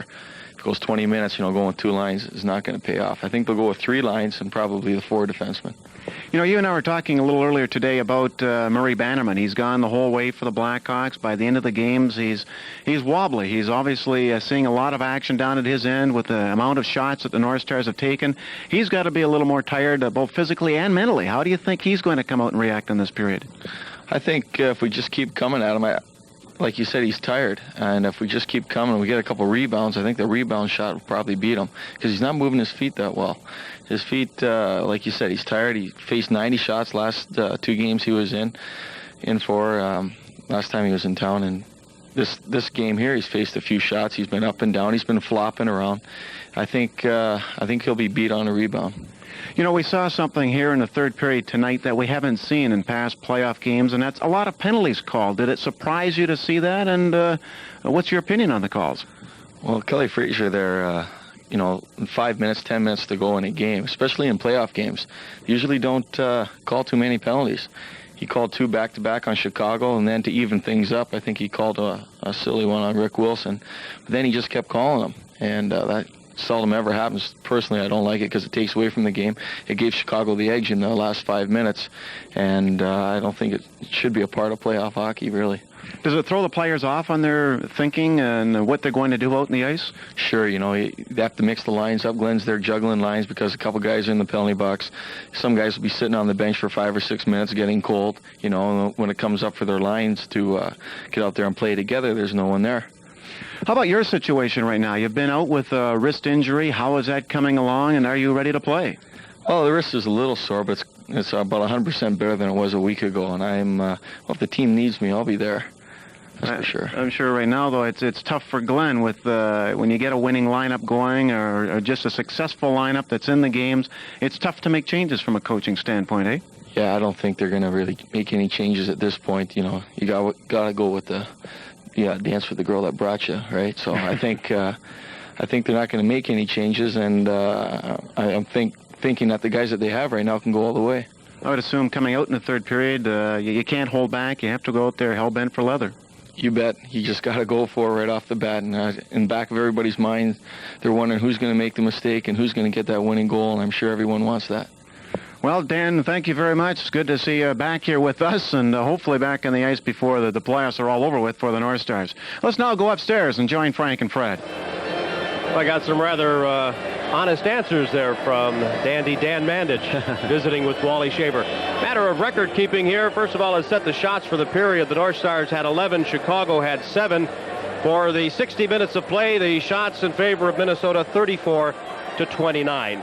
The only word that comes to my mind now, Fred, is even. These teams are about as evenly matched as you're going to find two teams. Well, you said it a couple of times earlier on. It's been a seesaw battle, and that's a great way to describe it. One team would go ahead, and the other team would come back and score within a couple of minutes, and it's been just that, a very, very even seesaw hockey game, and a great, great game to watch. I think you mentioned Troy Murray as one of the factors in the Chicago attack. The other is Tom Lysiak, another is Savard. There's 3 outstanding centermen who I think really controlled a lot of the tempo in the third period. I really thought that, Chicago came out and started to outplay the North Stars, and the North Stars turned it on a bit at the end. The penalties, as Dan Mandich said, played a big part in disrupting the flow of the game. It really does disrupt any tempo or whatever you have going for you. So we'll take a look at this overtime and see what Kerry Fraser decides to do in that. It'll be interesting to see. Well, we assume that Kerry Fraser will be healthy after getting banged into that goalpost. His backup, we told you, is Don Koharski, and right now he's in our Spectrum Sports studio along with our Dick Bramer. Well, thank you, Frank. And in fairness to the referees, we had to bring Don on and answer the allegations that Dan Mandich said. Dan suspected that perhaps Kerry Fraser called too many penalties in the third period, and I was just curious your reaction to it. Well, of course, everyone's entitled to their opinion, but in defense of Kerry Fraser, and I'm not being defensive in his part, but the fouls that Kerry did call are fouls that we're instructed to call, and I think if you look back at any replay or anything else, they're stick fouls. One time I know the guy had the guy beat and the player hauled him down going to the net. I mean, if you don't call the stick fouls, whether it's in the first 2 minutes of the game or the last 2 minutes of the game, I mean, you're just going to get yourself in a whole lot of trouble. And, both teams are tired and they get frustrated a little easier now as the game drags on. It's been a long, tough series, so it's a fallacy about this last 10 minutes of calling penalties. If there's a marginal one there and it's not going to take anything away from the game, then that's fair. That's as long as the play keeps going. But the calls that Kerry Fraser made are, and I'm sitting with my supervisor of officials, and he rated every one of them excellent. And like I say, stick fouls, we can't let that go in our game. There was one close incident or close call that was not made, and that was when Randy Valashek apparently covered the puck in the crease. And perhaps you're in a good position to explain what the rule is in that situation. In that situation, I was at the furthest point from where it happened, and Kerry Fraser did get run into the goalpost there. But in that situation, if the puck is lying in the crease and the player does put his hand on it or closes his hand or pulls it underneath his body, as long as that puck's in the crease, then that's a penalty shot. On that play, Kerry Fraser was actually tripped over the net himself, and I guess was hit by a player sliding in. You are his backup. What is the procedure in case Kerry Fraser injured his back or perhaps would be unable to go into this overtime period? If that was the case, then I would be in there getting dressed right now to carry on the duties of Kerry Fraser. And I'd be doing this by myself. Yeah, I guess, unless you want to come in there and watch me get dressed.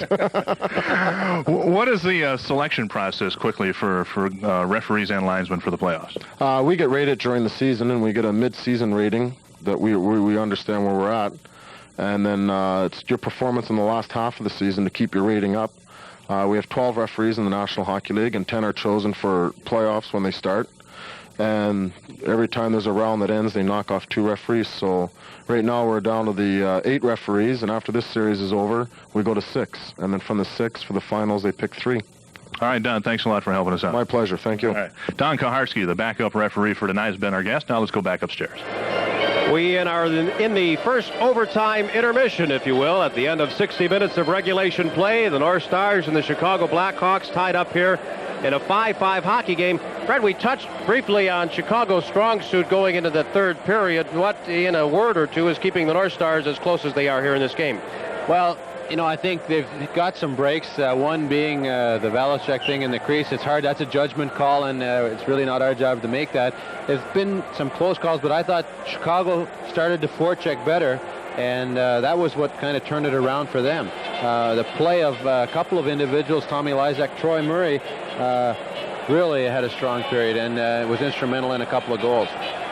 As we mentioned, 4 goals were scored in that period, first by Richter, then Fraser, then Acton, that gave the North Stars a lead on the power play, and then it was Troy Murray, who's having that outstanding game, who tied it up. Well, he got the puck and bumped it back into Larmer. Larmer spotted Troy Murray out high in the slot, and he just delivered the puck so quickly that neither Roberts or Malash had a chance, or not Malash, Beaupre had a chance to make a move on it. Made this play all the way from behind the net. He was with the play, even back further than that, back to the blue line. He was forcing it. Well, he's had just a great period, and Bob Murray made a great play to keep that puck in. It's just a great shot by Troy Murray, high in the slot. Very difficult for a defenseman to cover a forward that far out, and an excellent pass by Larmer. All right, this is do or die, as we've said so many times, but that's what it is for the North Stars. A goal by Chicago would end their season. Yet these two teams are extremely tired again tonight. That's for sure, and I think the key to this thing is maybe the team that makes the first mental lapse gives up a 2-on-1 or something of such nature, and that's what's going to turn the thing around. Both teams have to go out and take the play to the other team. That's the strongest part of both their games, is to get in there and forecheck and try and make the other team cough up the puck. So you're suggesting that you might see the North Stars open up here, press the play? Well, I think that has been their strategy all along, and that's the way they play hockey best. Don Beaupre is going to have to come up big when he has to, and hopefully some of the fine play of some of the forwards or a defenseman moving up with the play will pay off, and they'll be able to win this hockey game. They really can't sit back. If they sit back and Chicago should happen to score, or at least not necessarily right, not necessarily sit back, but just play conservatively, that's it. The game's over. They've got to go out and win this one and win it themselves. There's no tomorrow at all here. They all realize that, and I'm sure they're playing with their backs to the wall. They're rallying around their goaltender, Don Beaupre, as Chicago is doing at the other end. There's a lot of tired hockey players out here. Haven't seen Kurt Fraser, so Chicago is virtually 2 men short, with Kurt Fraser and Doug Wilson not rejoining their team after being injured in this game. The North Stars, meanwhile, have given limited ice time to Gord Shervin and Steve Payne. And again, we don't know if Payne's neck is bothering him or not. Here's a look at the playoff records for these two teams in the history of their franchises. Here, Roger Nielsen down on the bench. Normally, Roger Nielsen is up in the press box, and he's moved down to the bench for this overtime. They don't want this thing to last any longer than possible. All right, here we go with Craig Hartsburg for the North Stars. It's the Marouk line. He got it to McKegney, but then McKegney ran into Brown, so a little as Dan Mandich speculated, Dennis Marouk's line at least opens this period. Here's Savard. He steps in front of the pass, centers it for Larmer. A pad save by Beaupre. Now Savard in the corner. Bumped by Sneps. Secord went after it, but ran into traffic, and the North Stars break out. Willie Plutt as center. McKegney still trapped way behind the play, and they poke it free to Savard. Here comes Savard, bearing down on McKegney. Now in the slot, the shot hits Schneps, and it's underneath him. He covers off. That's a big block by Harold Schneps.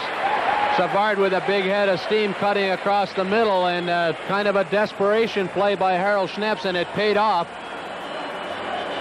Great opening shift by Dennis Savard. You see him cutting across that blue line as he does so well. He winds up and cranks it, and Harold Schneps is down there sacrificing his body to win this hockey game.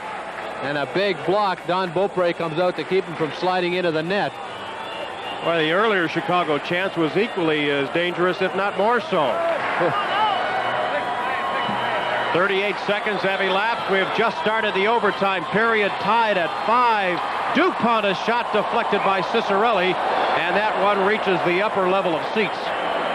Well, Chicago really coming out of the gate here, trying to put an end to the misery, and there we see that familiar look on Bob Pulford's face. That's how he relieves some of the tension. These teams have met in overtime in the playoffs 4 previous times. The first 3 times were won by Chicago, and then the North Stars won the overtime game Sunday. 4 previous meetings in the history of the two clubs. Now they jam up for it behind the net, and finally it's poked loose and grabbed by Broughton. Roberts pokes at it. Blackhawks with the pressure. Bob Murray, a shot deflected and trickles wide. Yaremchuk shooting it behind the net. Sutter was tripped, and Graham has the puck. Graham playing it ahead for Neil Broughton. Hits the line with Cicerelli. Got it to Dino. Lets it go. It's kicked out by Bannerman. Huge rebound to Ron Wilson. A shot. Bannerman trapped way out of the net. Now Graham playing it into the corner. Cicerelli knocked down by Lysiak, and Bob Murray has it. Bob Murray fired a pass. Sutter couldn't handle it. Graham to Cicerelli.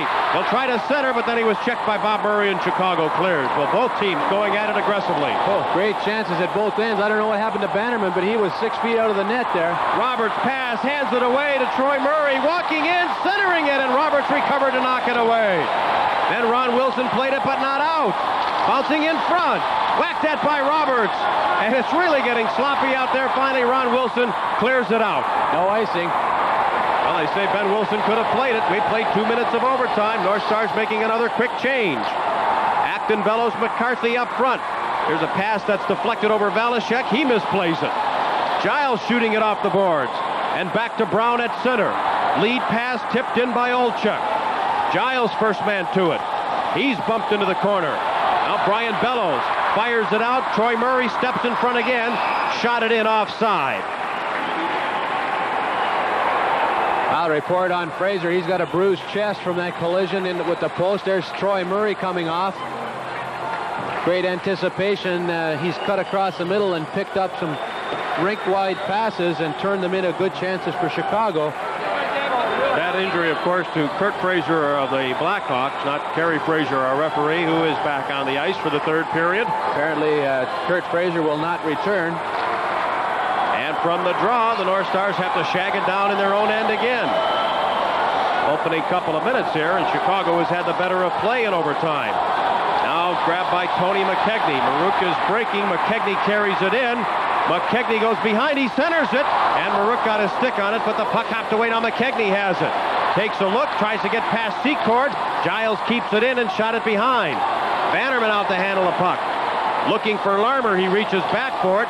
Flipped it to Savard at center, and they call it offside. I don't know, did the puck ever cross the red center line before Savard touched it? Both officials in total agreement on that call. Glenn Sonmore trying to get his troops fired up here. Some great chances at either end. But then again, it's the position of the skates, is it not, and not the puck? It was difficult for us to see here from the bench being in our way. Glenn encouraging the players. Paul Holmgren doing the same. Broughton out there with Graham and Cicerelli. Art Spurk and Dave Richter back on the point. Both teams have had some intense opening flurries here. We wonder if each will throttle back a little bit. Here's Broughton. Shoots, Got it to Cicerelli. It went off his stick. He'll race for it. Collides with Lysiak. Lysiak knocks him down. Broughton keeps the play alive. He's pinned in by Ben Wilson. A lot of clutch and grab. Cicerelli fanned on it. Lysiak cleared it, and Richter goes back for it. Played it away from Daryl Sutter, but Sutter got it back. Richter knocked it aside. Cicerelli avoids Lysiak. His pass broken up by Sutter. Yaremchuk goes after it. He tries to avoid a check. Lost it. Brown shoots it in. Hartsburg has it. Now to Cicerelli and to Broughton with Hartsburg trailing. Wide open. Shoots off the goalpost. Sure. Great shot by Hartsburg. You see the fans' reaction right there. Great. What a play. Hartsburg rattles one off the goalpost. They come down the middle, and Hartsburg gets that pass. He cranks it up, and it beat Bannerman clean, but off the pipe. See Cicerelli looking on in frustration. Broughton with a nice behind-the-back pass, and a good accurate shot. Once again, low, trying to beat Bannerman low, and the goal post is a goaltender's best friend. Well, the fans are on their feet here at the Met Center, imploring the North Stars to get the game-winning goal and send this series to Game 7. Acton to face off against Gardner. McCarthy and Bellows on the wings. Ron Wilson and Roberts back on the points. The draw to Chicago. And DuPont directs traffic. Shooting it around on the boards. Bob Murray pass picked off by Bellows. And then he's roughed up by by DuPont. They still battle for it. DuPont gets there. Picks an opening. Got it to Gardner. Now to Troy Murray. Flying again. And it's swept away by Roberts. Vanned on by McCarthy, but a delayed offside and a break for Minnesota. Brian Bellows with a nice play to step up and pick up that rink-wide pass. If he hadn't got that puck, there might have been a tough situation for the North Stars. McCarthy has had some trouble handling the puck tonight. Well, he's been off for quite a long time. Chicago bench, very intense. 5-5 the score. We're in overtime of game number 6. Savard and Marouk. And the draw back to Brown, who drives it in. It got past Beaupre. Ben Wilson waiting. It's tipped, but he got it anyway. Then Giles took it away. Giles fires it to Willie Plett. It took a hop on him. Marouk cradles it. Tries to get in past the defense, but couldn't do it. And Denny Savard flips it ahead to Ben Wilson for Chicago. Now back to Savard. Flying in, and just as he shoots, a great save by Beaupre, but the Chicago goal had come loose way behind the play. Was that an offside call, or did the goal come loose? I think they called it for the goal being loose. But then again, I could be wrong. Dennis Marouk looks on, and you can tell every time Chicago gets the puck, they try and get it to Savard in full flight. Play is whistled down just outside the blue line, so we'll have to see. I think you are right, Frank. The official is back there checking to make sure that net is secured properly. Boy, wouldn't that have been something if a goal had been scored at one end while a goal had been loose at the other end. Savard with a hot shot off the wing, and Beaupre making a nice glove save. Now Velishek goes into the corner, and he'll wait there. Fires it to Marouk, who deflects it neatly, then he was floored. McKegney has it and flips it in.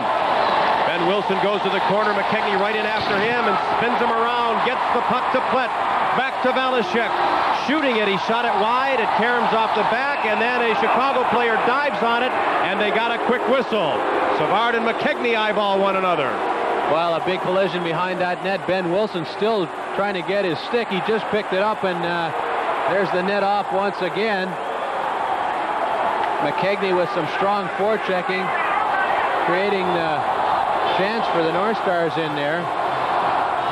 Players all milling around. Velishek and Kurt Giles staying out. Here's that big check on Marouk, and he goes for quite a loop in mid-ice. That was just after he delivered a nice pass to Tony McKegney, so he did his job. Larmer comes off along with Secord and Savard. And so many times we've seen Tom Lysiak in those key face-offs in his own zone, and he's out there once again.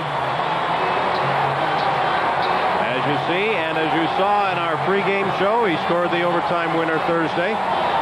Well, he's the type of player that comes up with big plays. Not by any means the most gifted player with natural ability, but he makes up for it in spades with heart and desire. No circumstance that he and both his brother are both captains in the National Hockey League. Backhand by Cicerelli and a glove save by Bannerman. Here's Sutter. Tips it back. Lysiak. He has Yaremchuk breaking and is broken up by Snep. Fires it right out to center ice for Graham. Onside to Broughton. He has Cicerelli in front, but he can't get it to him. Dupont tied him up. Now Lysiak gets the puck. Calmly looks, cleared, and it got past Hartsburg. A horse race here. Yaremchuk is flying. And Sneps gets in the way for a moment. He rolls it in front. Cicerelli whacks at it, and it goes out of play. Harold Sneps did a good job to stay with Yaremchuk. He was just tramping down that wing, and somebody forgot to tell Yaremchuk it was overtime, and he's supposed to be tired. He's a great skater. Sneps, using his experience, took the angle to the net and was able to cut him off. Here you see him coming down. Sneps just goes to the corner of the net and forces him around behind. Good back checking by Cicerelli, getting back as the puck comes out.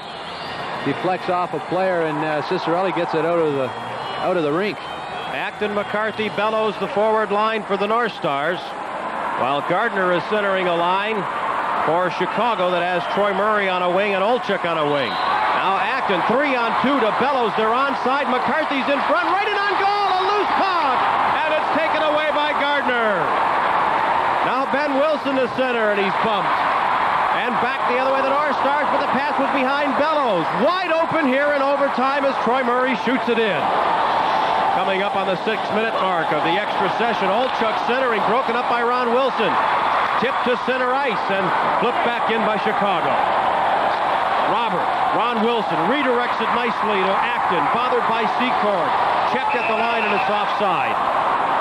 Well, you realize that both teams have to pull out all the stops and go for it, but it gets kind of scary when you see your defenseman missing an attempt in front of the goal at the other end and the other team breaking down the ice, and Frankie might have a few bruises to show for that tomorrow. It's the old defenseman in me, I guess. That, I'm going to get the padding on my right arm here pretty soon. Great effort by Bellows here as he cuts in off the wing and just about is able to convert this into a goal. Bannerman comes down, blocks the ice, and this is what I was talking about right here. You'll see Ron Wilson arrive and the puck go by him, but we didn't quite get that on our replay. Center, Valashek played it to the line. Bob Murray took it away. Valashek fell. Here's Larmer. Cutting in. He was checked from behind, and McKegney then takes the puck away, and he comes racing up ice. Avoids Bob Murray. He has some open room. He shoots, and it caroms off the defenseman Patterson. Now grabbed by Brown, who played it to center. Knocked aside by Valashek. It deflects right back to Larmer. He's tied up and knocked down by Valashek. Maruk has the puck. Maruk over to Willie Plett. Savard closing in on him. Plett delivers to Giles, now to McKegney again. As Maruk on the right, flipped it to him and hit the linesman's skates. And McKegney flips it in. There's going to be an offside here. Well, Jerome Dupont with 2 or 3 big plays for Chicago on this one shift alone. He blocked that big shot from McKegney, then threw a big check along the boards as well. So he's certainly come to play here, and the Chicago team very thrilled with the progress he's made over the season. Tony McKegney was just flying that ship. Once again, this is not a classic style of playoff hockey, but entertaining it is. 5-5 the score. There's the time left in the first overtime. Graham shoots it, went wide. It rolls in front. And Bannerman left it for Brown. Brown with a burst of speed to center. Backhands it in. Beaupre got a stick. Yaremchuk went after it, and Beaupre swept it away. Now Broughton fires it ahead. Graham, he's got a man breaking. He shoots it in for Cicerelli, but it took a bad carom in the corner. Now Dino behind the net. Bo waits for the puck. He's checked by Lysiak. Ben Wilson takes it away and flips it ahead to Yaremchuk. 3-on-2 Chicago. Yaremchuk trying to get around Richter. He stops. He center to center. He shoots. A save by Beaupre. He covers off. Good back checking by the North Stars. That was a 4-on-2 for a short period of time. They got back to make it a 3-on-2. And a good save by Don Beaupre keeps the game going. Richter does a good job to stay in front of the play here. He doesn't overrun the play. Here's the shot as Sutter gets the puck and Beaupre covers up. This series defies all logic. They were supposed to go intense for 5 minutes and then back off a little, be a little more cautious here. Well, it's certainly been wide open from start to finish. No doubt about that. Both goaltenders coming up big in this overtime. Here we go again. Acton, and they're in the circle a little too soon. With Frazier injured, they've shifted Troy Murray over to the left wing and put Bill Gardner in as center. Bill Gardner, a pretty valuable fourth-line player. He's been playing the point on the power play to replace Doug Wilson as well, so he's a talented young man. Look at the intensity in that face-off. It comes to the slot. McCarthy takes it away. He's alone right now, but Acton is catching up, and McCarthy backhands it in, and McCarthy knocked DuPont down. Loose puck in the corner. Brian Bellows tipped it past Gardner. DuPont came back to take it. Now watched by Acton. He shoots it around. Roberts blocks it, goes back, and it's cleared by Chicago. Ron Wilson waits for the zone to clear, pumps it in, and a stick save by Bannerman. Cleared to Troy Murray. He's hit by McCarthy. The puck is loose. Kicked by Troy Murray, but not out. McCarthy shoots it to the corner. Brian Bellows goes after it with DuPont right on him, and his shot comes in the crease. Bannerman kicked it away. Olchuk, Gardner, 3-on-3. Gardner cuts in, and it's offside at the line. Brian Bellows playing a strong shift. Olchuk trying to figure out who was offside on that play. Bellows threw a couple of big checks deep in that Chicago zone, then centered the puck to Keith Acton. Fine kick stop by Bannerman foils the attempt. Chicago, two men short out there with the injuries to Doug Wilson and Kurt Frazier, but you'd never know it the way they're going at it here. Well, if you count preseason games and the playoffs, this is the 31st meeting for these two teams in the last 2 years. And now the third straight overtime game. A remarkable rivalry. Savard centers it. Off Secord skate. He's wrapped up by Flett. Now Belichick lost it to Larmer, but Giles comes back to help out. Backhand pass to McKegney. He got it to center. Ben Wilson has it for Chicago. Now to Steve Larmer. Watched by Flett and McKegney. Two North Stars are trapped. Here's Secord coming in. Giles rides him outside. Secord still hangs on to it. Centers it. It's deflected. Larmer poked it back. Secord is hit by McKegney. Loose behind the net. Giles was spun around by Savard.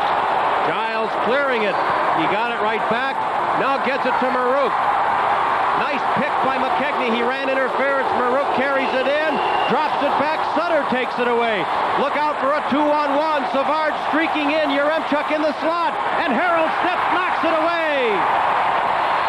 DuPont trying to clear but can't. Gets a second whack at it. He's watched by Dirk Graham. Now Bob Murray for Chicago. 10.5 minutes left in the first overtime period. And an interception here by Broughton. 3-on-2. To Ciccarelli. The shot right on the rebound. And Bannerman never let it go. Tell you, Harold Schnaps has come up with two of the biggest plays in this overtime. Blocking that big shot, Savard, and then coming up with a big stop. Here we'll look at the drop pass. Ciccarelli cranks the big shot, but Bannerman's able to hold on and cover up with both Broughton and Dirk Graham driving for the net. Broughton not only delivered the pass, but he was able to get in between the defenders and go for the rebound. Good 3-on-2 opportunity for the North Stars, and Bannerman forced to make a big stop. Harold Schnaps, I started to say earlier, he came up with a big play right at the start of the overtime, blocking a shot, caught up to Savard there, and was able to poke the puck off him on a 2-on-1. And there's one of the old, one of the older gentlemen at the game here tonight. Oh, nothing like a little levity there to break the spirit. Boy, it's been an intense hockey game. 40-32. The edge in shots, but all that matters is the 5-5 score in overtime. They really scramble for this face-off, and Broughton gets it. checked and wraps up behind the net. He breaks free. Then he's met there by the Chicago player, Yaremchuk. Steps, shooting, and it came all the way through. Now Sutter leads the Chicago rush. Sutter fakes the shot, and then Hartsburg got his stick on it. Lysiak wraps at it. Sutter in the corner, walking right in, and Steps went down to break it up. And as Broughton got to the puck, they called the North Stars for a hand pass. Well, Kerry Fraser on the other side of the net apparently saw that puck directed with a hand, and Harold Schneps goes off for a well-deserved rest.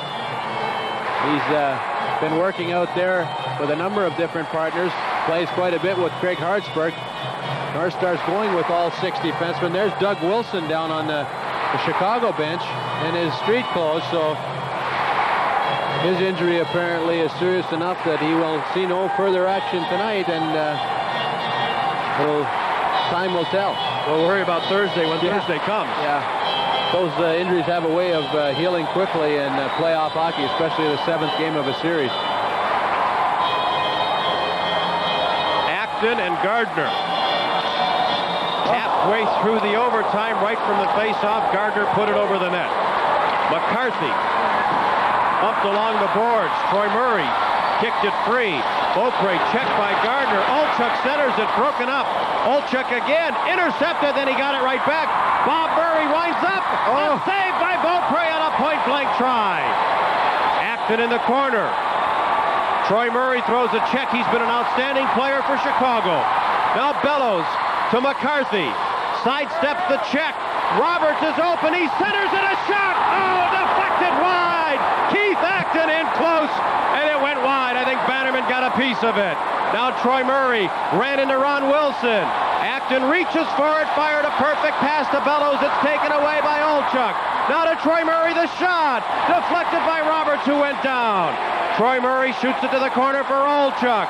Back to the blue line, Ben Wilson. A wrist shot. Hit traffic in front, and it hops to the near boards. Olchuk to the point. Brown keeps it in. Then it's knocked down by Gordy Roberts' glove hand. 9 minutes left in overtime. Here's Ron Wilson. Red center line, Chicago line. Met by Brown, who takes it away. Secord breaking up ice, and Brown shoots it in. Off on a funny bounce, and Beaupre got it to Velishek. Hit by Secord. Velishek hangs onto it. Goes back, flips it to Plett at center. Looking for Marouk, 2-on-2. Here's McKegney. A shot, a save, and covered up by Bannerman. Great saves at both ends. Both goaltenders really rising to the occasion. Don Beaupre with just an outstanding save at one end, and then Keith Acton having a glorious opportunity. Bannerman coming up big at the other end. 8-4, the North Stars have the edge in shots here in overtime. What a great play Gordy Roberts made to get that puck over to Keith Acton. Acton in all alone. Here's that big shot coming in, and Beaupre coming up with the stop at one end. Screened by his defense. Beaupre held his ground, played his angle, and made the stop. Now 8:28 left. The draw to Velishek. A shot, a rising shot. Bannerman lost it. And O'Callaghan sweeps it away. McKegney keeps it alive.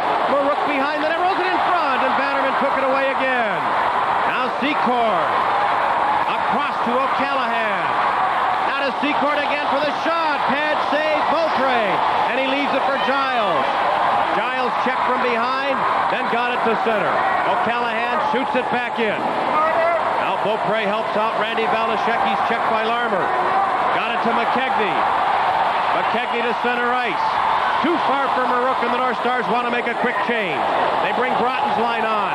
Here's a lead to Savard, and he's offside at center ice. Ever dangerous Dennis Savard trying to get that break. Zach O'Callaghan just unable to get the puck to him as Savard gets 1 foot over the center line. It's a two-line pass. Chicago trying to catch the North Stars in a line change there, and they very nearly did.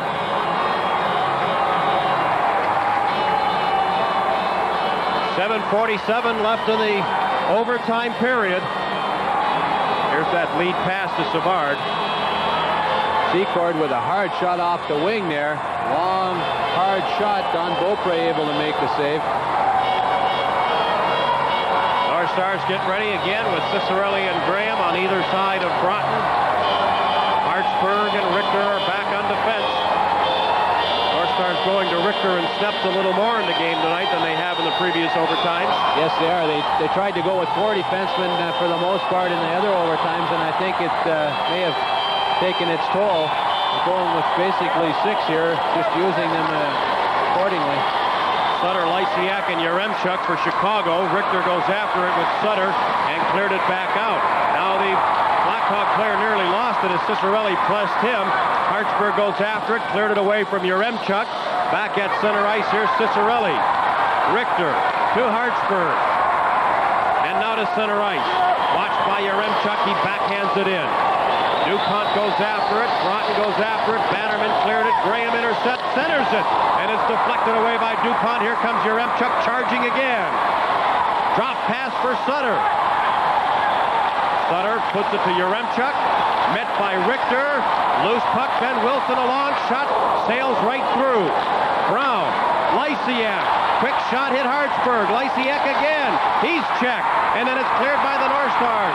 Cicerelli and Brown race after it, but Cicerelli goes off quickly on a change. They better hurry. Now Brown back in his own end. As the Acton line is on, the change was completed real quick. Now here's Olchuk to Troy Murray. On his backhand. Up save by Beaupre. Didn't see it, but had the angle played. 6.5 left in the overtime. Gardner flipped it in.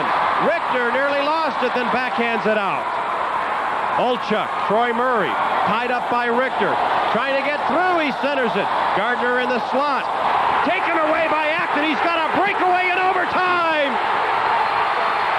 Bannerman, a sensational save. And back to center ice, here's Troy Murray. Got around Wilson. Olchuk, that is shooting, and the puck goes out of play. Well, Keith Acton's had 2 great chances to win this hockey game, and Murray Bannerman's come up big on both of them. He had a breakaway virtually from his own blue line. Bannerman stuck right with him and made the save. Chicago tries a pass there right at the blue line. Gardner gets it picked off, and there goes Keith Acton. Give Gardner credit, he was in hot pursuit. Acton held the puck, and it looked like he was going to get it underneath Bannerman, but Bannerman got that pad down. Great effort by both Keith Acton and Murray Bannerman. I was saying, I don't know how either player could have played that any better. See Bannerman's bottom leg just coming across in the nick of time and stopping that puck. From the face-off, DuPont didn't get all of his shot. Marouk goes after it. Now leading it ahead for Willie Plett. And they're going to call icing here. Our Stars trying to catch Plett in full stride, but Ben Wilson did a good job of I guess it was DuPont did a good job of getting in his way. Ben Wilson on the bench getting a little water there, forcing that icing call as Plett was held up and couldn't get to the puck. 5:50, there's the clock. First overtime period. 5-5 the score. Very important for these players to get some fluid into them when they come to the bench and not cramp up from that dehydration. Now Marouk and Savard. Lennon McKechnie also on the forward line, and it goes in behind the net to Giles, who poked it away, knocked it down. Marouk hustles after it. Leads the North Star rush 3-on-3. They hit the line. He lets it go, and it's gloved by Bannerman. Then he had to quickly cover off. Both teams becoming a little more disciplined here. You're seeing more and more 3-on-3 situations where the shooter has to take the long shot. Hot shot by Dennis Marouk, and after taking the shot, he headed straight for the net, forcing another face-off deep in the zone. No doubt that long slap shot was an easier type save for Bannerman. Able to read the shot coming, but Marouk can really unload a wrist shot in a hurry. Oh, yes, he's got a very good shot. Scored 60 goals one year in Washington, and anybody that scores 60 goals can generally shoot the puck pretty well. The fans appreciate the efforts of their home team here, and they're giving them a big round of applause, trying to spur them on to score that winning goal here. 5:37 remaining in the first overtime. And from the draw, the Blackhawks break away. At center ice, Gardner and Troy Murray. Troy Murray shoots a screen shot, a nice pad save by Beaupre. That was a splendid save. Now Giles, a perfect pass to Marouk. They come roaring back 2-on-3 this time. Shooting, blocked by Bannerman. And Ben Wilson has the rebound. Oh, near interception. interception by Plett, but it got through. Hartsburg to Willie Plett. Brings it in, tried to get it to Broughton. He's checked. Olchuk, and Willie Plett goes right over top of him. But the Hawks get the puck. Gardner to Troy Murray. With Brown at center ice. Brown shoots it in, and Chicago changes.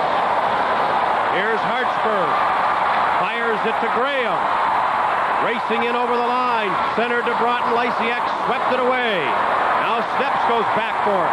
Has to wait for the zone to clear before he can start to play up ice. Now Graham brings it in. Shoots. It's deflected. Bob Murray goes after it. Poked free by Cicerelli. DuPont first man to it. 4.5 minutes left in the first overtime.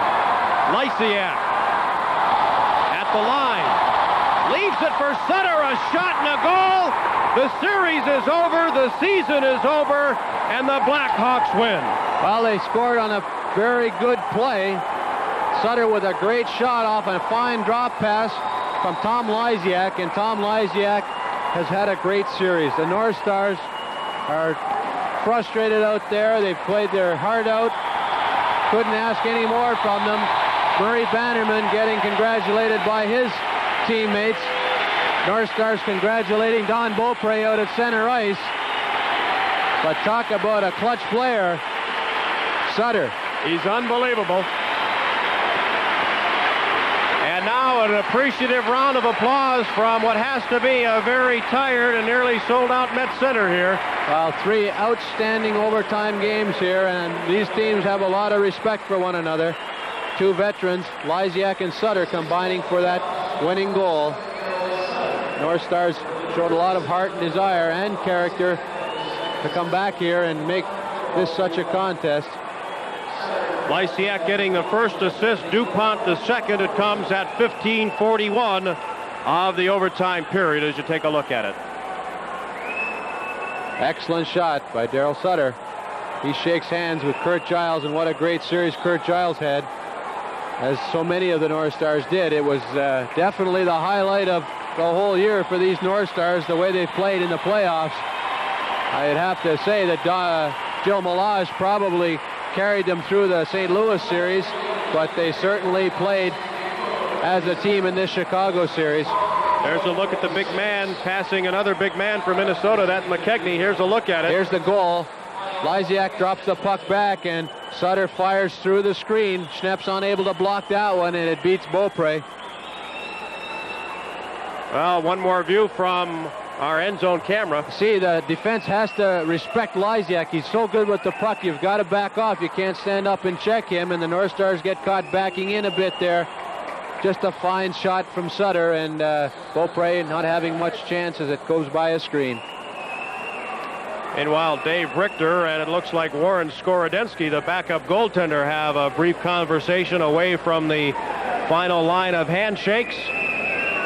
Murray Bannerman, of course, the last man in line for Chicago. Keith Acton out there, all the so-called lip service he's been giving people in the last 2 weeks, but once the game's over, Keith's quite a competitor, and it's over, so I'm sure Chicago respects Keith Acton for his performances on the ice. McKegney is named the number 2 star.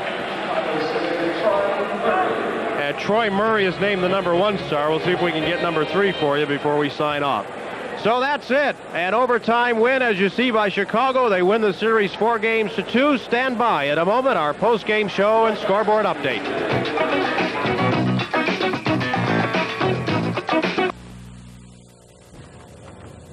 Well, Chicago does it, and Daryl Sutter does it. Chicago's beaten Minnesota 6-5 in Game 6 of this series. For the first time in club history, 3 games go into overtime consecutively in a playoff series. Unfortunately for the North Stars and their fans, 2 of those 3 games went to Chicago, and Daryl Sutter did it both times. Wally, it is some of the most exciting hockey I've ever seen. The overtimes, although the one the other night was not very long, the one here tonight, each team had so many good chances. Keith Acton with 3 good chances. Murray Bannerman came up with a save each time. It was just tremendous hockey. Well, we kept commenting down here with a big audience in our studio, and I'm sure everybody at home and in the bars felt the same way. You couldn't ask for a harder played overtime than what we have seen here tonight. I've never seen an overtime game with such a fast and furious tempo that was played here tonight. Kurt Fraser was in here watching with us, and he was just shaking his head, too. He couldn't believe it. Because this was a third straight game in overtime, that's what makes it so surprising that these teams physically were able to go full throttle the entire game. Well, I'm sure the Hawks came into it, Dick, wanting to end it right here and not forcing that 7th game back in Chicago. And naturally, the North Stars are thinking the same thing. We've got to win this one and force that 7th game. So they really had to go out there and give it full throttle all the way through. But I was quite surprised they could keep up that tempo for almost 16 minutes of play. It was a tremendous, tremendous pace that they had. Well, the Blackhawks played 3 games here at the Met Center in this playoff series and won all 3. The North Stars won 2 of the 3 in Chicago. That 7th game, I think you're right, Wally. I think if the North Stars had come out with a win here, the Blackhawks would have been under an extreme amount of pressure for Game 7. Well, they don't have to worry about that now. Their biggest threat now, of course, is going to be Edmonton. I think the Edmonton Oilers are probably sitting back, maybe even laughing at these two teams watching this series, because there was a lot of errors made. You're not going to be able to make, either one of these teams could make those kind of errors against Edmonton, and because they'd get burnt. It's a very fast team. You're going to have to see a very concentrated defensive effort from Chicago and try and create some opportunities of their own. But it's going to be an excellent series. Well, from Edmonton's standpoint, one drawback is the fact that because they finished their series so quickly, they have 9 days rest, and that is too much.